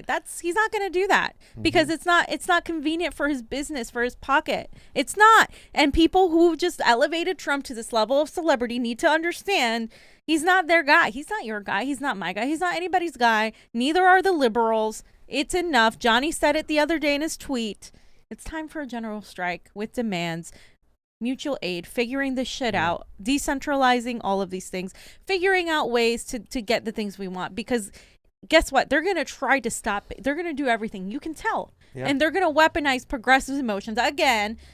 And it's funny because Elizabeth Warren and Donald Trump are on the same side on this. Yep. They're on the same side on this, guys. Bitcoin is a scam. It's a scam. It's bad. Oh, I don't like it. Liberals, it's bad for the environment. Seems like another currency. Right wingers, it's a scam. It's China. It's this. It's I was what? going to say, oh, by the way, China. China. No, yeah. So this page I follow, Cryptomaniacs, they posted this. They do nice graphics and stuff, and they said they quoted him, and then they said it's funny that Trump wasn't allowed on TV, but as soon as governments in North, South, and Central America embrace Bitcoin, he is back. Yeah. And he's calling it a scam. Right. And they say read between the lines. And I'm like, that was a great little comment there from this page. So yeah, let's hear this. Hold on. The fuck. Lou Dobbs. Lou fucking Dobbs. Oh God. Yeah, guys, they're playing us. They're playing. He's not playing the audio. You already saw the. But he does. He says it's a scam. I don't like it. I'm for the American dollar, and I think the American dollar should be the most used throughout the whole world. And by the way, China. It's the whole patriotic shit. Like they're too. Like he's gonna play into that side for the right. That's not gonna work on the left. On the left, they're gonna be like, oh, it's just gonna hurt the environment. But how about all the money that's printed, the deforesting the whole goddamn planet to print your dollar there and stuff, and that's okay. There's so many ways that we just... They're privatizing everything, guys. Johnny, you got something else? Yeah, I just wanted to pull up the actual bill. Please do. El Salvador's Bitcoin law. They gave him laser eyes. They gave him laser eyes. Sorry, I love the memes. This guy tweets a lot, so by the way. So he tweeted the whole legislation there. So I went to the tweet. At least he's transparent. 3 pages. That's what I'm saying. It's transparent. Yeah. It's 3 pages. This is how a government should be run. So there you go. It says the Legislative Assembly of the Republic of Salvador. And then they, changed the article of the Constitution to change this, and then they have... Imagine changing our article of the Constitution in America. Right. Yeah, right, exactly. All right. So I think they have a summary here, actually. So decree number, the Legislative Assembly, yep. That in accordance with Article 102 of the Constitution of the Republic, the state is under obligation to promote and protect private enterprise, generating the necessary conditions to increase national wealth for the benefit of the greatest number of inhabitants. So yeah, and then dated in December 2020, December 22nd, 2000, the U.S. dollar was adopted as the legal tender. So they went from the dollar to Bitcoin. Yeah. Yes. That's a huge deal. Yes. It's not even their own little currency. It was the dollar. It was the dollar. It was the U.S. dollar. They've been under the U.S. dollar for quite some time, man. Since, all those wars, too, as well. Approximately 70% of the population does not have access to traditional financial service. That is the obligation of the state to facilitate the financial inclusion of its citizens. And they're going to do their own wallet, Johnny, just like Coinbase does. Better guarantee their rights. In order to promote the economic growth of the nation, it's necessary to authorize the circulation of a digital currency whose value answers exclusively to free market criteria in order to increase the national wealth. So right now, I saw some people in the chat say, it's too volatile and everything. So that's how it is right now. Yeah. Right now, but I mean, once mass adoption happens, it's really not going to be volatile at all. It's still at its lowest. It's 37,000. This is still the beginning. It's still early and it's still huge. This is still the beginning. I'm telling everybody, like, if you buy $5 a week of crypto. That's it. $5 a week. Yeah. And those other ones we talked about, ladies and gentlemen, it's going to, when other currencies put money into this one particular currency, that's how it gains its value. It's by participation. And it's the best global currency out there right now. It's how countries get around sanctions. Now, there's a big push, fam, for them to demonize this thing, saying it's about criminals getting money. They're using the colonial pipeline situation, saying we had to pay off Russians. right? Notice Yeah, how she mentioned that. Ben Swan did a great little video about this too as well. And once again, no money has been taken out of any wallet. They were able to track it back to one spot because somebody used a temporary IP address or some situation, but they weren't able to go in there and grab it and pull it away. You know what I'm saying? With certain wallets, though, we have to go around the fact that they can know once we make transactions, especially not this year, but next year when they make it tax deductible, when you have to pay taxes on it, your capital gains. But there are wallets that you can get around, and they will, when you transfer it out, they won't be able to see it. And here's the thing about El Salvador, Johnny. They're going to create a wallet, but they're saying you don't have to use that wallet if you don't want to. You can use other means to hold your crypto and whatnot. Yeah, so they're embracing the whole characteristics of Bitcoin. The freedom of it, yeah. Yes, the freedom. So here's this: prices may be expressed in Bitcoin. So like in stores, they may be expressed in Bitcoin. Tax contributions can be paid in Bitcoin. Exchanges in Bitcoin will not be subject to capital gains tax, just like any legal tender. For us, it is now. For us, it is now. In 2023 or 2022, I don't know which one, but it's going to be for us. Yeah. But they're not doing it over there. For accounting purposes, USD will be used as a reference currency. Every economic agent must accept Bitcoin as payment when offered to him by whoever acquires a good or service. Wow. That's crazy. Article 7, baby. Wow. Without prejudice to the actions of the private sector, the state shall provide alternatives that allow the user to carry out transactions in Bitcoin and have automatic and instant convertibility from Bitcoin to USD if they wish. Furthermore, the state will promote the necessary training and mechanisms so that the population can access Bitcoin transactions. They're going all in. Limitations and operations of the alternatives of automatic and instantaneous conversion from Bitcoin to USD provided by the state will be specified in the regulations issued for this purpose. Executive branch will create the necessary institutional structure to apply this law. Nice. Okay. Wow. Regulations. And they're saying it's still open that if you want to use American currency, you can. You know what I'm saying? But they're going to phase it out eventually. And they're going to let other cryptos come in, Johnny. Other cryptos will be in Salvador if they don't get cooed by next week. I watch next week to be what's his name? Bukele is now working with the Russians to steal. Yeah. And here's the thing right now. All right, now Johnny, think about this. We didn't even talk about this. All right, now we got crypto blockchain in El Salvador. Will Bukele be the first to have an open source blockchain tabulation machine for elections?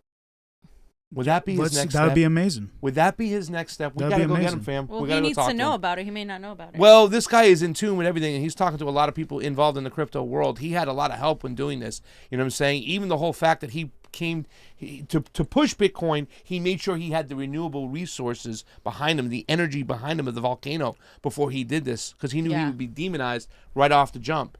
So this guy has made a lot of planning and everything he's doing right now. You saw him speak. I want to learn more about this guy, know a lot about this guy. I talked about the issues he had with Maduro, right? Like Maduro supposedly supported his opponents on the left, and he feels that Maduro, and there's a lot of criticisms from Maduro and even Chavez that they didn't do things right economically. They put all their eggs in one basket when it came to oil, kicked the oil industry in there, got rid of them, hired their own bureaucrats, and that slowed them down. Yeah. That's an economic issue that maybe you didn't make the right investments in a global economy. Where you have to. Right. You know what I'm saying? Agreed on that. Still, the sanctions hurt like them drastically. They shouldn't be sanctioned, and they should have a right to pick their own government. That is without 100%. Saying. Yeah, when someone seizes your bank account. Yeah. But this guy made criticisms towards Maduro, what he's doing economically, saying that, the sanctions, this and that, but also he didn't make the right moves themselves. A lot of Venezuelans and even Peruvians are critical of Maduro, even the ones supporting Castillo. That's why one of the things in Peru was we're not Venezuela. We're not going to do the same thing. That's why Castillo has been shown more solidarity and camaraderie with Bolivia rather than with Venezuela, because they do have criticisms of how Maduro has handled the economy in Venezuela, because Venezuelans are still coming into Peru and talking like just abysmally about Maduro. Now, you have to listen to what they're saying, but you also have to look at Venezuela and say, hey, there are still stores there. There's still a country that's there. There's a lot of support for Maduro. You can believe that there could be both of them at play, both the sanctions and also maybe some, economic mismanagement, also as a result of the pressure, too, of the West trying to, impose their claws into a country that they should have zero imposition to. So I think this is great. I think this is something that might actually, if this is successful, I think more conservative type of politicians in other Latin American countries that aren't aware of all this stuff might be more open to it. Yeah. I mean, if Maduro was smart, he would have been mining freaking Bitcoin for a long time It's right now. It's something that's unknown to a lot of people in those countries. They got to get on it. But this guy, he's smart. I like him. He's younger, too. He's younger. Yeah. Somebody put down a tweet, said, this is what happens when you have a millennial for president. Yeah, that's the thing. And we talk about this all the time, ladies and gentlemen. It's not He's that a a lot of these millennial. people don't mean well, but it's a different world nowadays. Mhm. You know, the technological boom has changed everything. You have to take technology you into do. consideration. And also just the way people do things. Human behaviors now change so much, and the mentality and stuff. Information is out there. So the fact that we have a lot of these people that are still in the way, get the hell out of the way and let us go in there and let's take over and whatnot. You know, even the people that are pretty decent, they still should get out of the way to the younger generation that has a little bit more idea of what's going on and the new ways to, he says, this whole big giant economy. How do we plug ourselves into and do what's best for Salvadoranians to get their economics straight and get the things they need and want. Interesting. Yeah. And last thing is just the decree will take effect in 90 days. So somewhere in early September, we should take a trip to El Salvador to see how the strawberries priced in Bitcoin. To see strawberries priced in Bitcoin or something. Pupusas is priced in And if we do witness the coup, we'll be there to witness the coup. Johnny, what's the odds over under on the coup happening before 90 days before it gets into play? I don't bet on coups. Watch. We'll coup who we want to coup. Elon Musk will be there. We're going to read some Super Rays. Got 78 watching right now on the Super Ray on the Rokfin. We got 263. Still a chance to get over to the Rokfin. ROKFIN. 22 of us get us over 100 for the day. We always like to get 100 watching, but we'll take what we can get. We got 79. Let's get to Avid. Fam, guess who joined the party? Who? David Guevara. He says Kyle Kalinske is an ignorant, patronizing moron. Yes, he is, David. Kyle Kalinske should be fighting for economic justice instead of gesturing about sexual orientation, says David Guevara. He knows his audience. He does. Well, I mean, that's a all I'm shame gonna because say. that's where he's gone. That's where he's at. Sorry, that's where Kyle's at. Christopher Dobby, wait till you find out what the Haber-Bosch method is. Why does that sound familiar? Haber-Bosch. Why does that sound familiar? Let me think. And Kamshwari Kate says, do street food vendors have Bitcoin technologies? Wait, here or over there? They will have them over there. And we do have some people who have technology over here when it comes to Bitcoin. I was able to buy our frames with Bitcoin and Ethereum. Yeah. 1, 2, 3 right over there. And it was so simple. It was literally 1, 2, 3 and it went through. And the transaction fee was pennies on the dollar. And I was so happy to do it. And I can just see like revolutionizing a whole country like this. Like you heard what Jack Mahler said. He wants to bring the most best infrastructure revolutionized in all of the world ever. He wants to help the infrastructure build up big and strong because what Bitcoin can do. Yeah, but again, there are a lot of rich people that are going to try to take advantage of this. So just be prepared for that. Let's not, like I want to be optimistic about this. I think it's great that what he's doing, but also just keep in mind. Revolutionary Drew has an idea. I've heard some Bitcoin lovers that want to move into a small country with a poverty rate of 20%. This is a similar case as what is happening in Puerto Rico as rich folks or crypto lovers moving into poverty countries and gentrifying people. That's true. That's happening. True. That's when they go in there and they take over the whole country. Disaster capitalism. But there's also situations when people go in there and they kind of create a middle class because they bring in money and goods and services to those people selling a lot of things. In other words, if you have a good vacation spot, like you build up for tourism, and Salvador wants to do that, you know what I'm saying? And then money comes in and they can use crypto, you can help rebuild the economy pretty fast and stuff like that. As long as you find a way to keep the money in your own country and the people, the citizens, getting that money and as stuff. long as the citizens get the money, which oftentimes doesn't happen. That's not happening in Puerto Rico, though. Yeah. They're being exploited of after course the they hurricane. Are. The vulture capitalists are over there. They pretty much bought up all the debt and they fucking own everything now. It's disgusting. Johnny, what do we got next? Because this is very important too as well, because we're talking about resources. We're talking about, our use of energy in the country and stuff like that, but also talking about basic products and certain things inside these products, including, I forgot, when I went down to Chattahoochee this week, I don't know if you know, fam, I didn't tell you, but my raft popped on the tube. And I had to scale the rocks. Luckily, I had my Todd Jones shoes on with the grippy stuff and like that. I had a big stick. Fam, I almost was lost. You were about to lose one third of the Convo Couch to the Chattahoochee River. and I was very lucky and stuff. But I forgot to put sunscreen on, so I guess I was safe, Johnny. Johnny, what's up with sunscreens? So, summer's around the corner, fams. Basically here, the sun is getting hot, and a lot of people are using sunscreen to combat skin cancer, sunburns, and damage to the skin. However, though, it's come to our attention that some of these sunscreens actually contain benzene, which is a known carcinogen and has been linked to blood cancers like leukemia. So the other day I was on Instagram and I saw this. I follow her. She's got good skincare tips and stuff. But she said that there was an independent lab put out that tested 297 different sunscreens on the market and found benzene in 78 of them. Benzene is a carcinogen, like I said, linked to blood cancers, leukemia, lymphoma, and she linked to the actual study. So I just wanted to tell y'all, she's pretty viral on TikTok and Instagram, so she let a lot of people know. I'm like, we should let our fams know, too, about the sunscreen. So here's the actual thing. This independent lab, Valisher, they are a pharmaceutical company, pharmaceutical company, though. They're a smaller one. I did some research into some of the founders. I kind of got lost. I got lost in research there. Over down the rabbit holes. They're not part of the big pharmas, right? Right. So what they do is they test all the medicine that they give out that you purchase through their pharmacy, to ensure that things are the way they are, because apparently the supply chain with pharmaceuticals is crazy.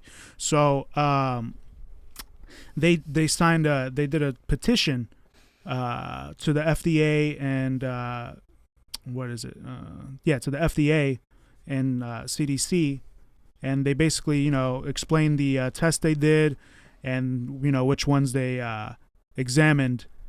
And this, basically said, you're only supposed to have 2 parts per million of benzene in any products, max, right? Max. Ideally, you have none, is what they say, because what the fuck is benzene doing in the products? Unless it's like it looks like it was a contamination thing. It looks like it's not part of how you make sunscreen, right? It looks like it was a contamination thing. So certain batches of sunscreen were contaminated with benzene. So I'm just going to show you guys the table. Isn't benzene I'm going to show you guys what benzene is. I'm going to show you guys. So give me 1 second. Okay, so here's the thing, and we'll link this right now. So analytical findings. So here's all the ones that had here on this thing. It says benzene average ppm, right? So 6.26, 6.7. So that parts per million, and the max is 2. So it has 6. So it's like triple what it's supposed to have. Okay. Max, right? And I'm just showing you guys Neutrogena, Ultra Sheer, Weightless, 100 SPF, 70 SPF, Sunburn Gel. This cool down gel too had some SPF. It could be from the plastic. It could be from the plastic like containers, right? Because they don't know where it's from. So they don't put it in there? It just ends up in there? Somehow it ended up in there. Somehow it ended up in the sunscreen. Somehow it ended up in the sunscreen in these specific batches. You can look up the batch UPC number there if you have any of these products. But look, a lot of these are Neutrogena here in this table that are over like 2% of benzene, right? 2 ppm benzene, right? A lot of these were Neutrogena and CVS Health. And then this table has benzene between 0.1 ppm to 2 ppm, so still not great because there's still some with the law, with the limit, right? Within the limit, but like still, like you don't want 1.99 ppm in there. Neutrogena. A lot of these are Neutrogena, which is interesting. Maybe there was a contamination thing in Neutrogena. So there's the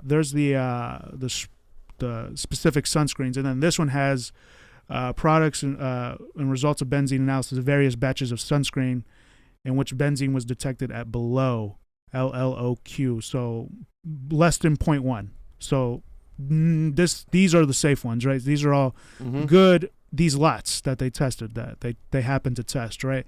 So it really just depends on the lot. It's like don't you know, it's not like, oh, you should cancel Neutrogena. But although, look at all the Neutrogena ones. I don't know. That's kind of I'm interesting. not using Neutrogena. I think Donald Trump used Neutrogena and got that orange color from that suntan lotion over there.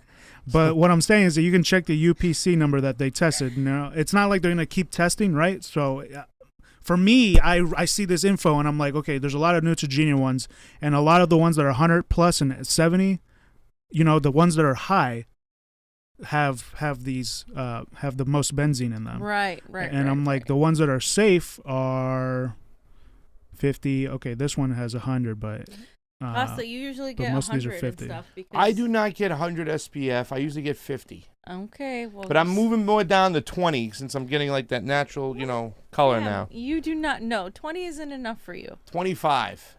Bam. But from now on, we're going to make Johnny check it out. Now, say, Johnny, how much benzene is in that? Oh, yeah, let me put the link in the chat here real quick. So, but yeah, no, so benzene, so, yeah, I just wanted to show you guys that just to let y'all know. Check your sunscreen with that link I just put in there. I'll put it in Rokfin, too. The scary part is that you're saying it's not put in there by the companies, that they don't know how it got in there. It's not an ingredient. It's not an ingredient of how you make sunscreen. Right. So they're either nefariously putting it in there, or it might be an ingredient of how plastic is made, which is what I'm going to show. Seems more likely that way. Yeah, and then it just got contaminated with the plastic. Like there was some in the plastic bottles already or something. It's probably what happened. Do you see the social justice warriors drinking water out of a plastic bottle and going, you shouldn't use Bitcoin, and they're drinking out of a plastic bottle, not even thinking about how much plastic is made and what it's made from? I didn't know it was made from petroleum, so I mean, geez. But yeah, no, so yeah, I showed Pasta the other day. I'm like, you know, plastic's made from oil and shit, right? He's like, no, I have no idea. So here's a quick 2 minute fucking video of how most plastics are made here. Petrochemistry is at the core of many of the things that make up our lives today. Basic substances for the chemicals industry come from crude oil and natural gas. Processing crude, for example, gives you petroleum or kerosene, as well as liquid gas and naphtha. The latter two form the basis for what is, in effect, an infinite array of applications. But for this, naphtha and liquid gas first need to be cracked in order to release the valuable hydrocarbons.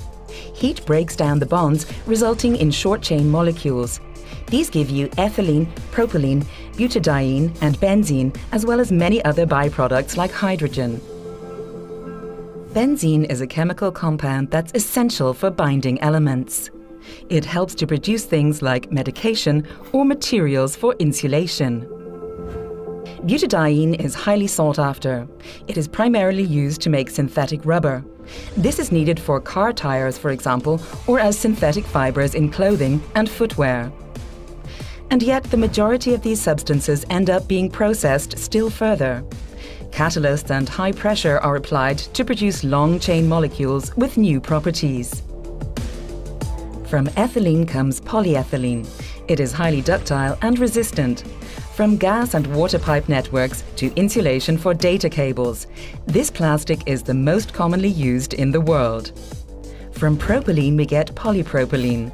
This is even tougher than polyethylene and is better at coping with heat. You can find it in car parts or medical syringes, for example. It's hard to fathom the sheer range of products made with petrochemistry. That's right, and this little oil, I'm sure there's like little oil sponsored, video and shit to make it look good. But basically, the beginning of this process, that's the oil mining here. That's like an oil mining factory, basically, right? Well, this is the factory where it happens, but that's where the oil gets shipped, right? They get shipped to this factory to do all that. But basically, you got to mine oil to get all that. You know what I'm saying? Mm-hmm. So, we're never going to get off of oil. We talked about it earlier in the show. That's what I was saying, because plastic and stuff. So maybe the benzene came from when they made the plastic containers for the sunscreen, or the something like that. How about we just don't make plastic anymore and we use hemp products? Yeah. Or we use other products and whatnot. I don't see, and that's why I'm so disgusted with this whole push against crypto too as well. It's like, oh my God.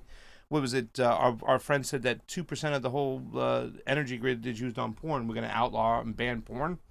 I mean, just think about that I'd in a love way. to see people try that. I mean, come on, you know what I'm saying? And your phone, where's the electricity coming from this phone that you use every day and your computer every day? Eventually, it's plugged into the wall that comes from coal. You know what I'm saying? I mean, we need to change everything over here, and at least the crypto community is kind of factoring that into play. And we just need to stop doing this shit. Hemp can save the planet. We can make toilet paper from it. We can make plastics from it. We can use it for fuel and energy. It uses There's less so many water things to do. than uses less Everything. water than Yeah. paper. The paper company. Yeah. They deforest the whole country, the whole world to make freaking paper and stuff. And hemp grows like a weed. Yeah. It's just crazy. It is a weed. It's just crazy to think how many everyday things have oil in them, right? It's like Yeah. I was just standing in the kitchen after watching this video, and I'm like, holy shit, everything has oil. Like there's all this plastic and everything, like the cars and everything, and thinking about the boats and and everything. So, Everything. And then there's plastic in the ocean, and then it's like Everything everything is here, all the contaminated. equipment Everything's in the contaminated. studio. How did we get like this? It was not like this before. How? They do Mega people. corporations. Yeah. Listen, that's what the Great Reset's about, right? Commodifying every part of nature out there. That's what they're going to do, Johnny. They're going to run out of oil, so they want to get to everything else. You know what I'm saying? What's next? What are they going to do after that? How are they going to exploit people out there and whatnot while they make thousands of millions and trillions of dollars and trillions and millions of dollars while everybody else is suffering in poverty? Yeah, it never They gets to control us. all the resources and stuff, and that's what it's all about. And the fact is, we should have outlawed plastic bottles in this country a long time ago. A long time ago. Everything made from renewable resources. That's it. End of story. Bottom line. But we won't do that. Instead, we'll point the finger to Bitcoin. Exactly. Stupid. Dumb. Michael Zubas Jr. said, "What up, Doe? Excited for more audits this summer or what?" I sure am. Here's a road trip fun. Be safe. Michael Zubas, we're going to need more than that. But thank you so much for helping us out, because if we got to get on the road, it looks like Georgia, which is going through with their whole, right now, the individuals who I went out there, whatnot, the legislation might be getting involved. The legislation is out in Arizona as we speak. Pennsylvania was there last week. Alaska, all these other states, New Hampshire, all these other states are going in, visiting these audits. If we're going to hit the road, if they're going to have a bunch of audits, it might be possible. And once again, I think the goal for most of these people when doing their audits is not to put Donald Trump back in office, okay, regardless of what Sidney Powell says or my friend Josh Bernstein. It's not that it's going to happen. It's about fixing the system moving forward, exposing the dirtiness of our elections. Progressives should be on this boat over here right now because it's something that's killed them forever. They've been cheating your elections all the way down to your ADEMs. That's not true. Every single time, I don't want to hear you cry about it. The Democratic Party said in the courtroom that they can go into the back room full of cigar smoke and pick whoever they want, ladies and gentlemen. Stop spreading right-wing propaganda. Get with it, ladies and gentlemen. We need to fix our elections. Believe you me, progressives, it's going to benefit you once we get them straightened out, because if you could win elections, right, forget about it. You can change everything, but you won't be able to win them until you change this problem. Well, you can change some things. Johnny, what do you got? Oh, yeah, I just got some few things. So I saw this the other day. When was this? Oh, this was a week ago. So a week ago, Muhammad Ali died in 2016. Yep. Here's what he was saying back in the day. I remember this. Some darker people or some poor, hungry people in the mud for big, powerful America and shoot them for what? They never called me nigger. They never lynched me. They never put no dogs on me. They never robbed me of my nationality. Raped and killed my mother and father. What, I'm going to shoot them for what? How can I shoot them poor people? Just take me to jail. I'm saying you talking about me about some draft, and all of you white boys are breaking your neck to get to Switzerland and Canada and London. I'm not going to help nobody get something my Negroes don't have. If I'm going to die, I'll die now, right here fighting you.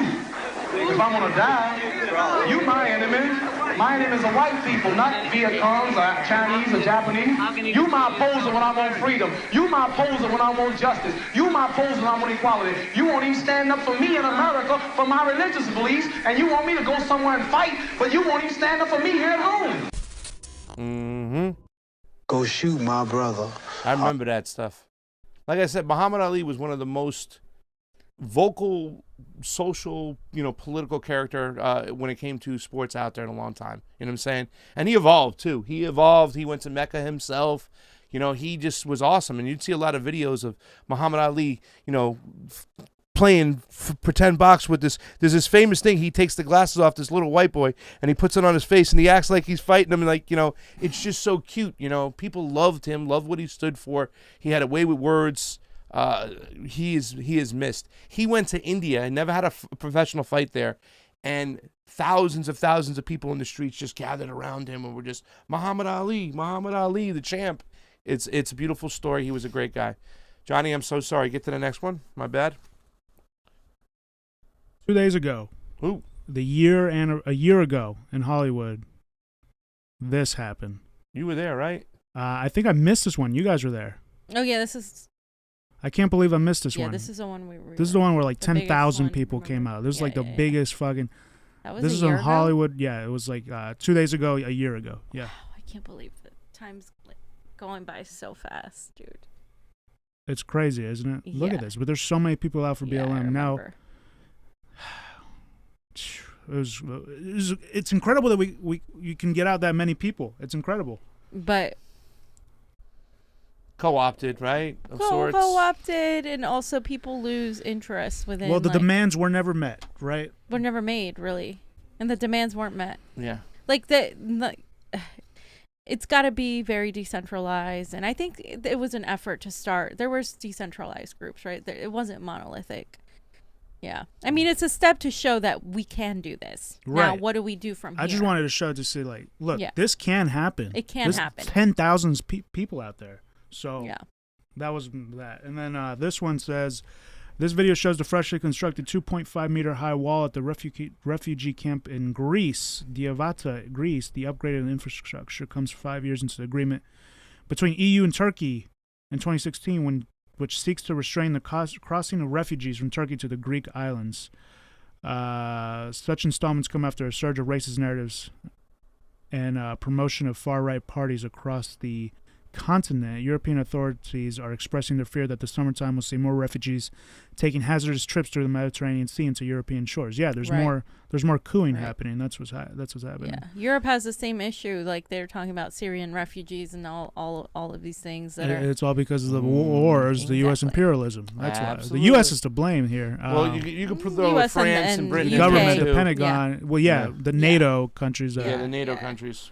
All right, so then so.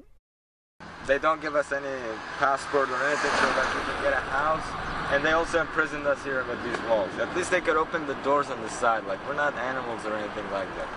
You know, sometimes it's depressing to see that nowhere on earth accepts us just because we're called refugees or we're from a different place.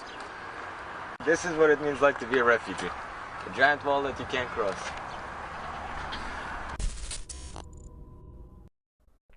It's not a U.S. problem; it's a NATO problem. So just showing that reality, because I didn't know that was a thing. That refugees were being put in camps that look similar to the homeless camps here in the U.S. Yeah. So you're seeing that. Here's something else I saw that was hilarious. Joints for jabs. Washington State turns to marijuana giveaways to encourage residents to get vaccinated. Wow. And that's all I'm saying on this. That's all I'm saying on this. That's all I'm saying. Better than lottery tickets. I'd go get it in Washington over New York. Better than that burger that what's his name was eating, right? Joints for Christ, jabs. dude. Oh. I cannot. That's like an It's a oxymoron. How about joints? Joints for jagoffs. What else we got? Joints for jagoffs. Call Jimmy Dore. Joints for jagoffs. jagoff.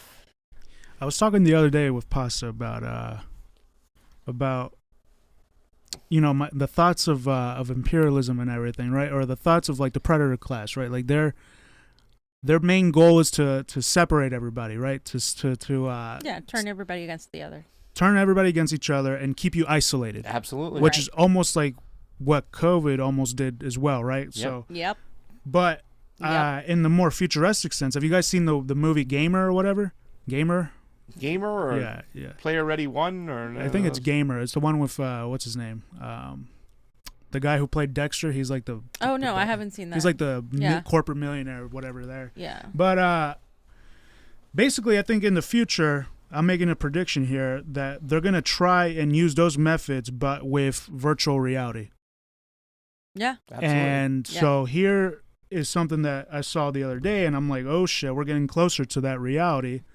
here's somebody using a virtual reality thing. They have the headset there, the headphones, and the two things. This is cool, and the vest too. The vest you can feel it vibrates. So you can feel stuff, right?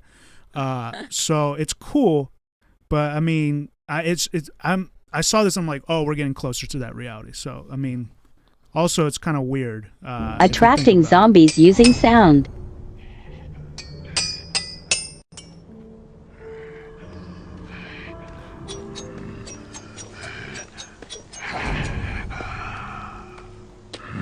This is like Black Mirror.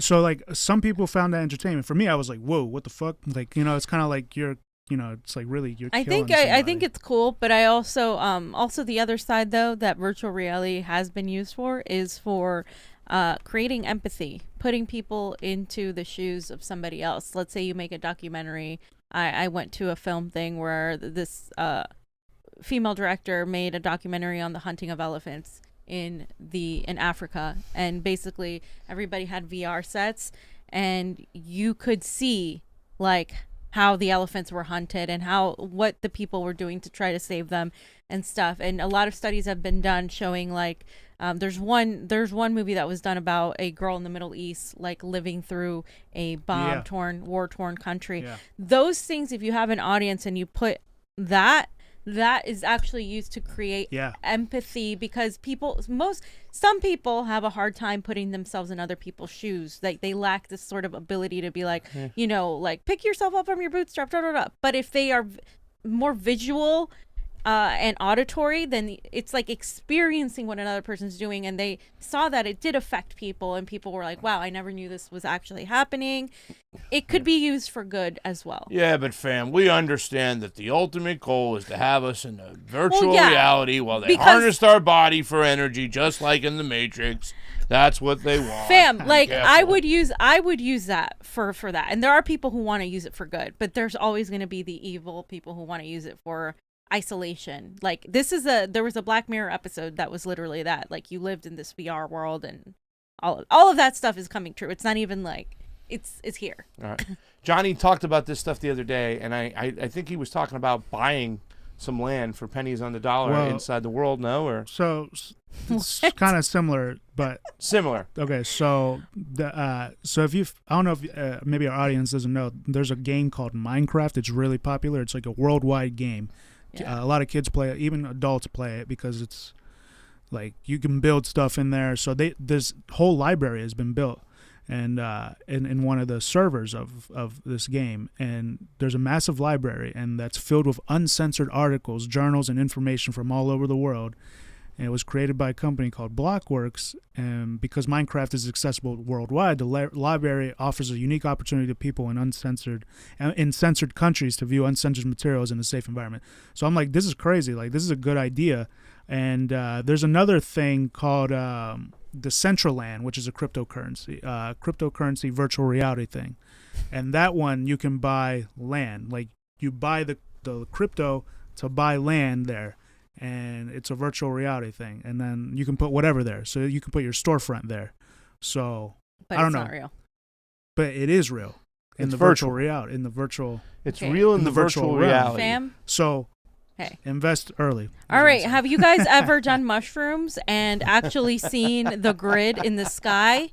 I could do a whole like private video on that. There's a lot on that. I'm just telling you, that shit's real. We've been on for 2.5 hours. Hashtag simulation. We got to jump on out. Jonny, anything else before I leave read the last Super Ray? Snorky Y2K. Snork Y2K.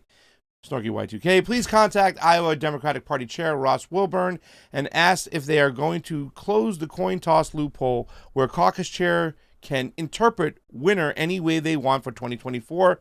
press@iowademocrats.org, 515-244-7292. We can't have another 2016 or 2020. Can I say something real quick? Yeah, go ahead. I don't care, Snorky. Yeah. I let them do whatever they want. I apologize. I am not trying to reform the Democratic Party. They can take their coins and shove it up their ass. I ain't going to go cover it. No, really, they can. They can cheat all they want. Our If you elections are progressives wanna rigged. just get the hell out of the goddamn party once Our and elections for are all. rigged. I don't care. We I don't have care. fair elections. I saw somebody kind of contact me.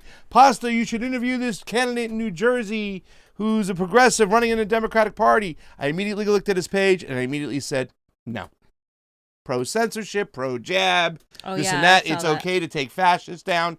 Sure, buddy. Yeah. They're going to say it's okay to take communists down, and they're going to say you're a communist. But I'm not a communist, and Donald Trump says he's not a fascist. So what are we going to do? We're going to start splitting freaking hairs here? This is why you have to learn about your civil liberties and understand freedom of speech. Unless I'm saying to Big go tech. do something bad and violent, then you let it stand. And then it has to have a judicial process. Again, big tech, guys, is something the left, progressives, nobody has really dealt with. We need to deal with big tech. We need to deal with their power. And yeah, I was going to say, look, no disrespect, but until we fix our elections, I don't want to hear, like, the Democrats are going to rig the next election, just so you know. And so are the Republicans. They're going to play their little fucking game. Yep. I'm so done with electoral politics. We don't have fair elections. You guys can talk about Nina Turner. You can talk about X. It doesn't fucking matter. We don't have fair elections. We have a bunch of idiots in Congress. We don't have friends in Congress. I am fucking done. I do not care about that anymore. The only thing I'm going to be discussing electoral politics wise is just how awful our leaders are, because people still believe that they can be reformed or fixed, and they can't. And we have to continue showing you that they fucking can't. But you're not going to see us pushing any other freaking candidate in this system. I'm not pushing for a Republican or a Democrat or any of these fucking people. As long as they're part of the two-party system and they think electoral politics will just fix everything, I'm sorry, it's not going to. Fam, I'm going to join the mafia and try to change it from the inside. I think I have a better chance. You do have a better chance. I got to get my two-piece It kind of velour worked. outfits on. You know what I'm saying? Got to talk like Tony Soprano. Well, Come on, Tom. You already do, fam. So, anyway. It's a retirement community, fam. Is that it, guys? Can we get on out of here, ladies and gentlemen? Thank you so much for watching today. We had over 300 people watching on the YouTube while we're being censored. That number used to be a lot bigger, but We since applied we for hit the censorship, remonetization. We haven't gotten anything back crickets. yet. But we did have almost 80-something odd people over on the Rokfin today. A lot of great love from you guys. Thank you so much, Michael Zubis, Snorky Y2K, Revolutionary Drew, Cam Schwari, Kate, Chris Dobby, all of the fun people, Embold Flate, Jesse Guardero, Roar Media, of course, in the house, Joni Bug. Guys, in about a half hour, I'll be over. We're going to be doing the show collaborating with Shanda Masta, the accidental activist, and Oz. We're going to be doing To Hell and Back. It's a story about an in-depth look at addiction in America and where it came from, how it's going, and how we can change the course, and understanding and being compassionate to people who are suffering from addiction. The withdrawals they go through are deadly. So please check us on out. We'll see you back tomorrow. We'll have a lot of good stuff. A great show today, the Global South. For Pasta Jardula, Fiorella, Johnny Sue on those 1s and 2s. Convo out. Our application is under review.